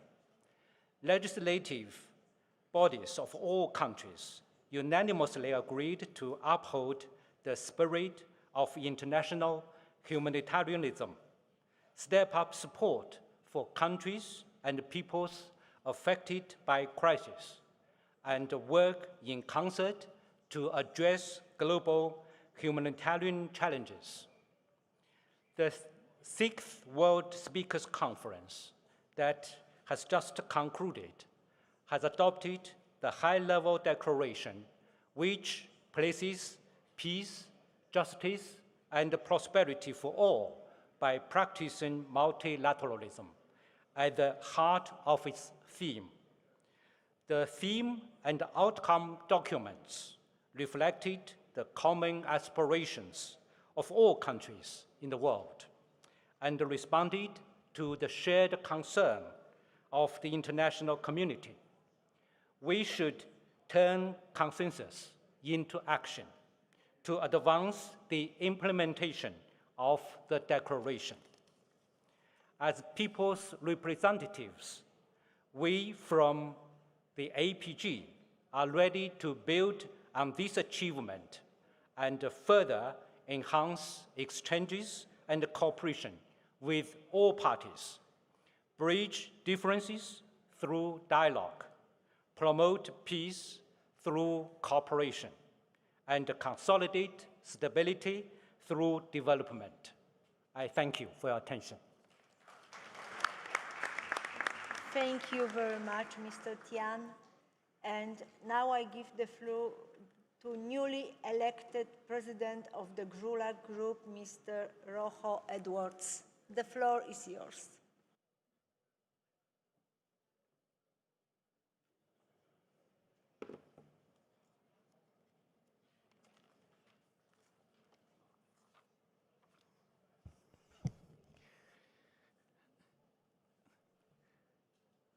I want to begin by saying thank you for the trust that you have placed in me. As the newly elected president of GRULAC, I accept this responsibility with total commitment to serve our region and our organization. But first, I would like to give a heartfelt word of appreciation to the IPU staff and the interpreters and everybody that make possible this very successful assembly. Please, a big round of applause to all of you. It's been very successful thanks to you. I also want to recognize our Secretary General, Sir Martin Chungon, for your steadfast service to our organization, and for our President, Gabriela Morawska, who is presiding in President Tulia's absence with grace, firmness, and skill. An applause to you. You've done a great job also. I know how hard it is. So please, a big round of applause for everybody in this line too, trying to organize all of this. And now I'm going to switch, if I may, to Spanish. A mis amigos del GRULAC. To my friends from GULAC, allow me to say that our internal elections showed who we really were. We had a unified objective, we were respectful towards each other in the discussion and generous in our spirit. Within GRULAC, Anyel Kiani, my colleague, I want to thank for all of their constructive spirit in the process, and I'm sure that we're going to work together in a very excellent way in the next few months. We also celebrate an important milestone. Mr. Ravinder Parmasab from Suriname became the first parliamentarian from Suriname to be a member of GRULAC. I also want to extend a warm welcome to Rosia Abeti of Paraguay as our vice president, and I'm sure that she will represent Latin American and Caribbean women and all of us with intelligence, integrity, and determination. Could we also have a round of applause to the new members of the Bureau of GRULAC? I also wish to recognize Lucia Grexel and Mansour Nabil for their excellent work as outgoing members of our Bureau. Karina Bosco, our tireless secretary who has been with us for a long time. Thank you for keeping us coordinated, informed, and effective. And of course, the Chilean delegation, the Senator of Chile, over on this side, for the trust and support that they've given me in making this possible. Dear colleagues, our priority is to strengthen the cohesion and voice of GRULAC in the world.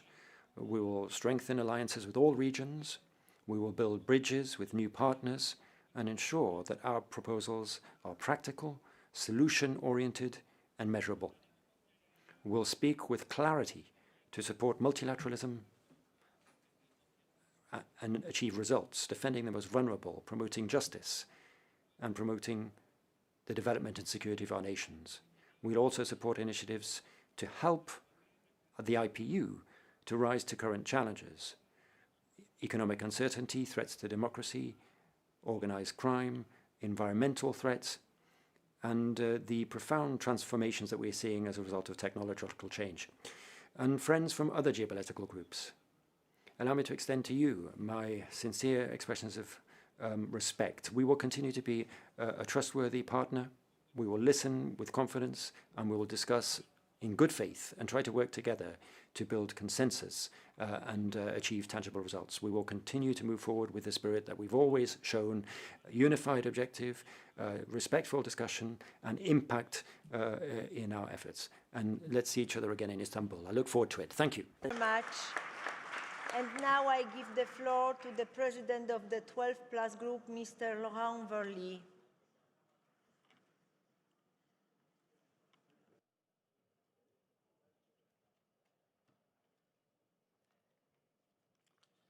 Merci, Madame la...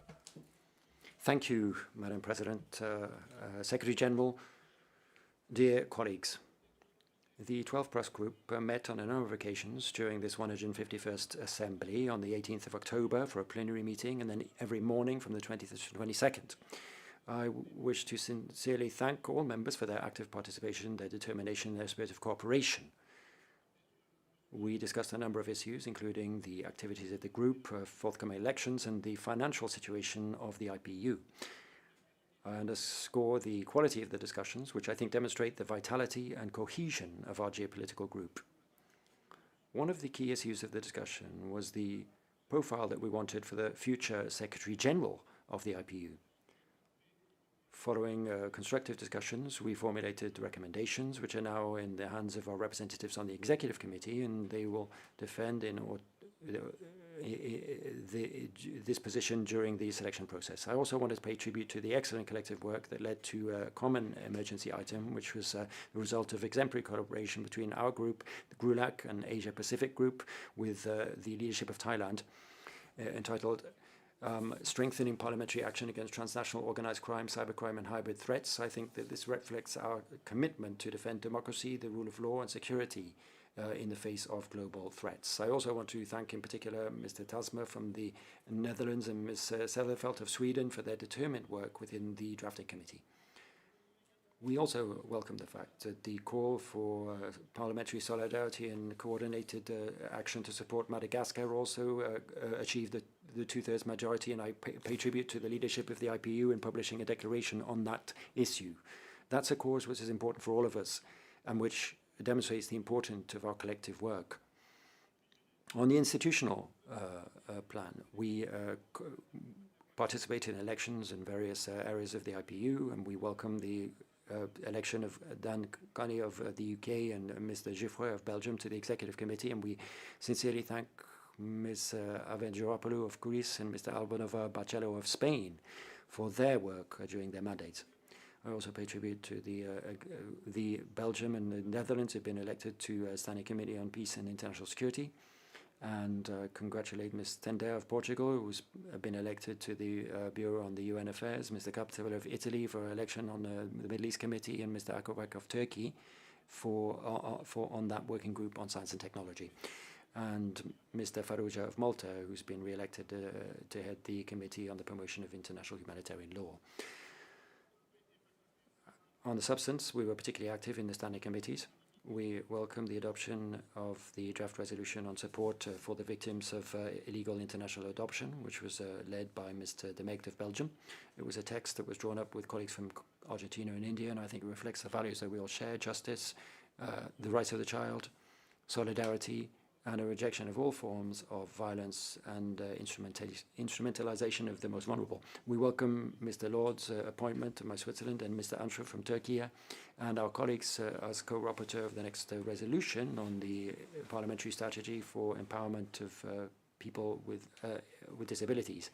Mr. One of Australia, who's the outgoing member of the Human Rights Committee, with an excellent way of being firm and tactful in their discussions. Mr. Tasma of the Netherlands for the essential role in the reform of the Committee on the Middle East issues, which is of course a very difficult but a vital issue for strengthening the work of that committee in a very challenging and complex geopolitical environment. And I also wish to pay tribute to Ms. Seydeveld's work, who is the President on Science and Technology, which also was engaged in very important discussions, for instance, on artificial intelligence. I welcome the side event that was co-organized by our group and the IPU on international humanitarian law. That event brought together experts and parliamentarians of various geopolitical groups, and it saw very interesting discussions on the protection of civilians in conflict and the central role of parliaments in promoting respect for international law. So thank you very much to everybody for their participation. Finally, last but not least, I wish to extend my sincere thanks to Gabriela Morasca-Seneca, Vice President, who I think very, very effectively replaced President Tulia Axon as chair, and she did an excellent work, very skillful chairing of our deliberations. The Secretary of the IPU I'd like to thank, and the Secretary of the 12 Plus group for their professionalism. They also helped ensure a very successful assembly. Thank you, dear colleagues. I look forward to continuing our important work within the IPU, and I wish you all a safe journey home. Thank you very much. And now I take the floor to the Secretary General for your closing remarks.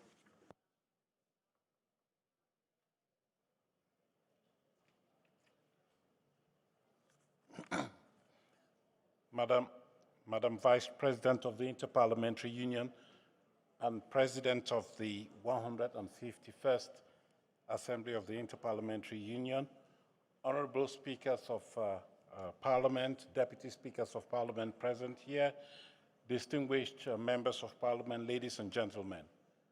I would like to start by expressing my sincere and heartfelt thanks to Ms. Marowska-Staneka, and I'm sure, Gabriela, when just a few months ago you were elected Vice President of the Inter-Parliamentary Union in Tashkent in April, you were not expecting so soon to have to take the reins of a whole assembly. But you have executed that role with dignity and flair, and I want to thank you very much for your assistance.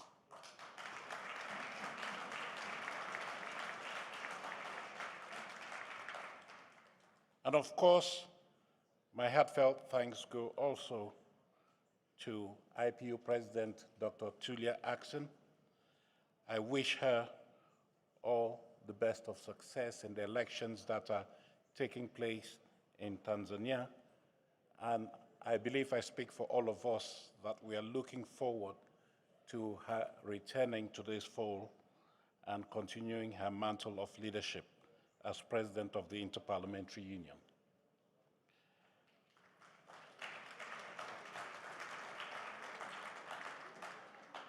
At a time when conflicts and crises continue to rage around the world, it is once again a great comfort to us that IPU assemblies, your assemblies as IPU member parliaments, remain beacons of hope. Over the past few days, I have witnessed a renewed spirit of cooperation among the IPU membership, and the evidence of that spirit is all around in the decisions and outcomes that you have adopted today. The Geneva Declaration on upholding humanitarian norms and supporting humanitarian action in times of crisis is a landmark document, and it reaffirms some key recommendations and commitments that I believe are all very close to our hearts. And that is, international humanitarian law is vital in protecting human dignity and tempering the worst excesses of war, and that humanitarian action must be preserved and expressed to preserve the lives of millions. In adopting this declaration, you have reiterated your humanity and your compassion. And I hope that your actions going forward will live up to the fundamental principles set out in the document. It has also been a great pleasure for me to see the lively cooperation across multiple geopolitical groups that led to the adoption of the emergency item resolution on the scourges of transnational organized crime, cybercrime, and hybrid threats to democracy and human security. These constantly evolving threats more than merited the renewed attention of the global parliamentary community. And I am pleased that the emergency item resolution or mechanism offered an opportunity for the IPU membership to discuss and convey its responses to these issues. You have adopted an important resolution on illegal international adoption. Children's rights are never far away from our thoughts at the IPU, and I am pleased to see such a comprehensive document on this complex issue.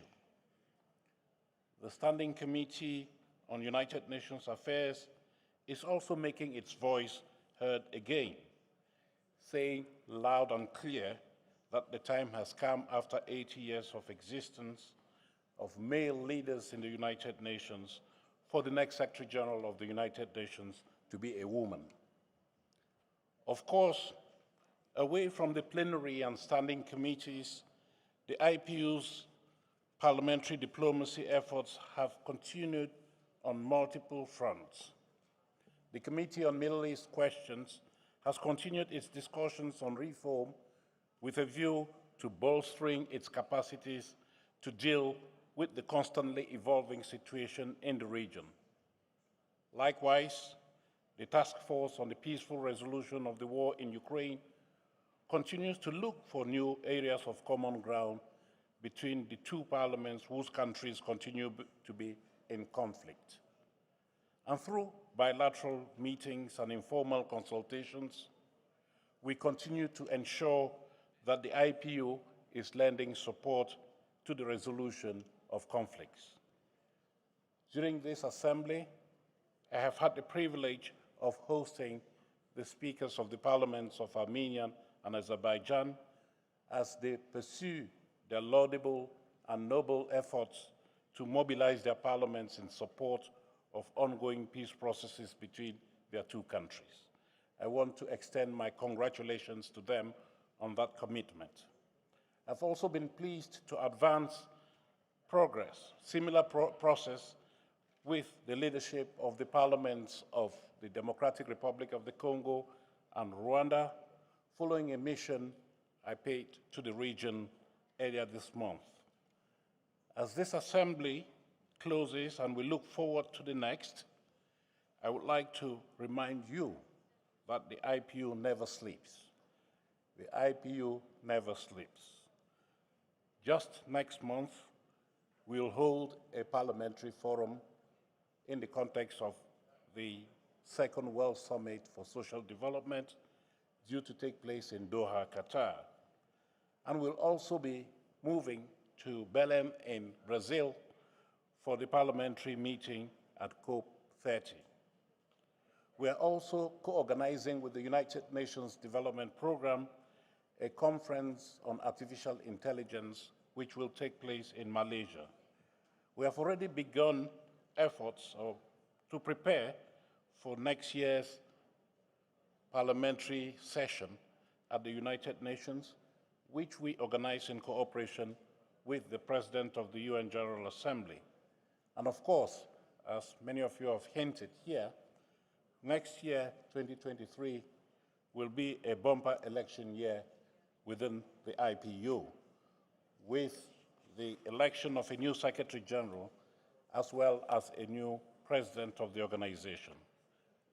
In concluding, I would like to pay tribute to a country, and I name it Switzerland, that not only hosts the headquarters of our organization, but is always ready to host us, to welcome IPU assemblies in Geneva, year in, year out. Thank you, Switzerland, for your generous and gracious hospitality. I would also like to use this opportunity to thank the unsung heroes of our assemblies, the staff of this conference center, the CICG, this conference center, which my colleagues and I have become accustomed to. I want to thank my colleagues too of the Secretariat for the support that they've always extended in the organization of what you have come to expect of your Secretariat. That is a very successful assembly. My thanks also go to those heads of permanent missions here in Geneva, my colleagues, the ambassadors and permanent representatives. The Secretary General of the IPU may not be a very popular person in town because he constantly brings into Geneva high-level parliamentary leaders, and it is the permanent missions that are left with the burden and responsibility of taking care of these VIPs when they're in town. So thank you very much for your support, ambassadors and permanent representatives here in Geneva. Let me conclude by thanking those people that you would not see normally, but who are working behind the scenes furiously to take care of us. I'm thinking of the caterers, I'm thinking of the cleaners, and all those who contribute in their own way to the success of our assemblies. All these people keep the wheels of our assemblies turning, and we are grateful for everything that they do. I wish you all safe travels back home, and I look forward to seeing you again when we next meet in Istanbul in April 2026. Thank you very much. Thank you very much, Secretary General.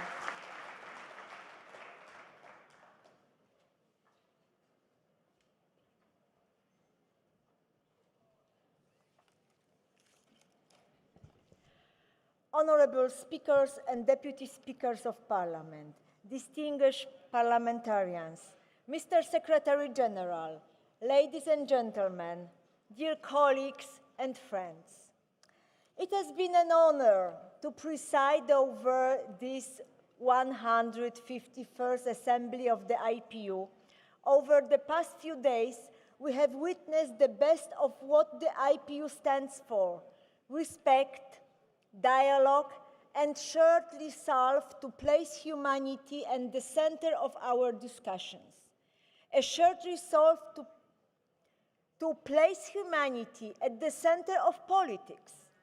I'd like to start by thanking all of you for your active participation in this 151st Assembly and for the sincerity of your engagement. My gratitude also goes to the Secretary General, as well as to the IPU Secretariat, whose dedication and professionalism made this assembly possible. And in this place, let me thank very much to my staff members, Agata and Natalia. I know that without you, it couldn't be as efficiently and quickly. Together, we have created a space where ideas flowed freely, where differences were met with dialogue, and where our commitment to bringing about positive changes prevailed. Because dialogue, when carried by empathy and conviction, can build bridges even in a very fractured world. We have seen remarkable participation from parliaments of every region, political tradition, and culture. Each intervention brought a new perspective, yet all were entitled to be a single concern: how to uphold humanitarian norms and support those who risk everything to bring relief in times of crisis. Through these exchanges, we affirm the strength of parliamentary diplomacy, a diplomacy of listening and of seeking common ground. No doubt, the highlight of this assembly has been the general debate and adoption on our Geneva Declaration of upholding humanitarian norms and supporting humanitarian action in times of crisis. Dear friends, there is an old saying, all is fair in love and war. I think we can all agree that nothing could be further from the truth. Wars and conflicts have rules, rules that must be upheld. The Geneva Declaration is therefore a collective statement of conscience, reminding us that international humanitarian law is the moral and legal foundation that protects human dignity even in the darkest of times. It calls on us, parliamentarians, to reinforce our national laws, ensure government accountability, protect funding for humanitarian relief, and stand firmly by the principles of humanitarianism. It also urges us to look beyond emergency response and to weave humanitarian protection into broader efforts for development, equality, and peace building.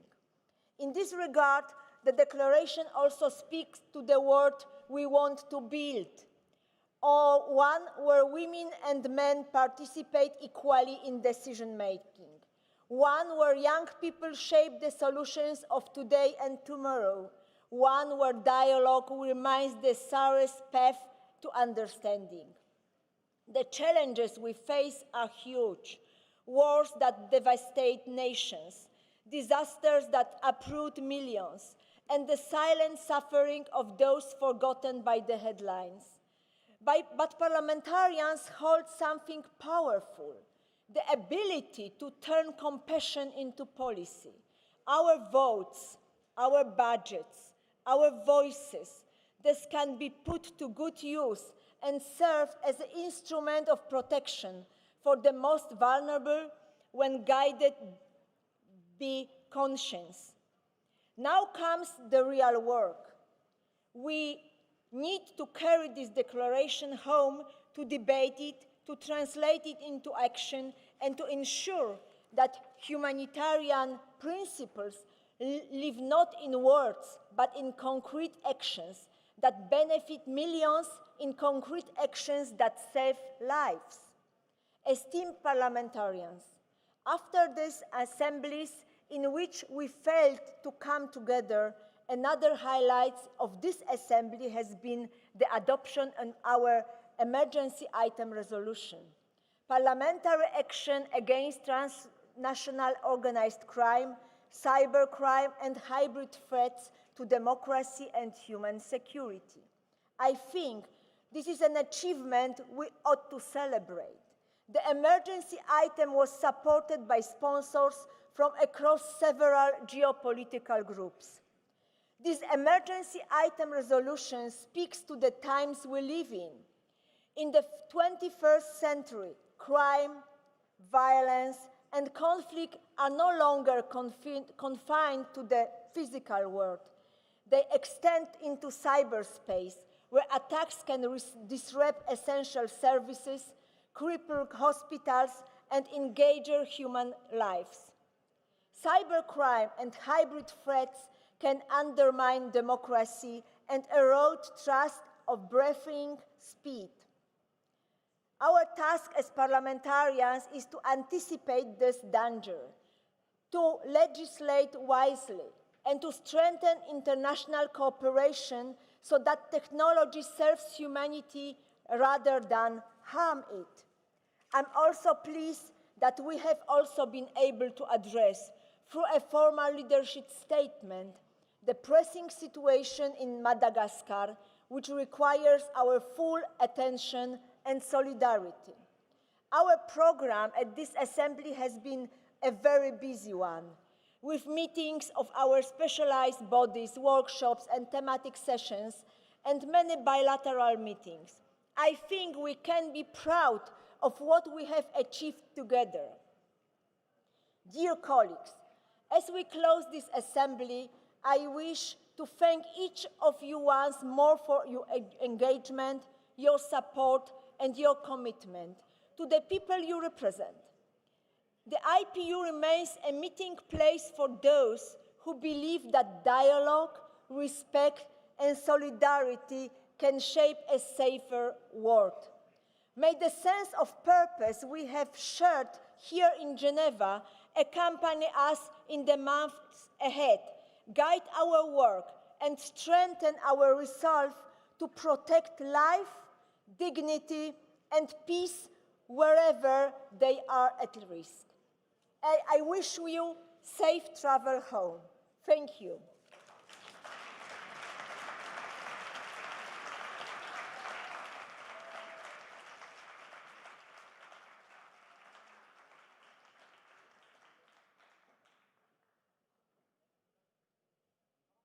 And now, please stand for the IPU anthem.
Thank you. I now declare the 151st IPU Assembly closed.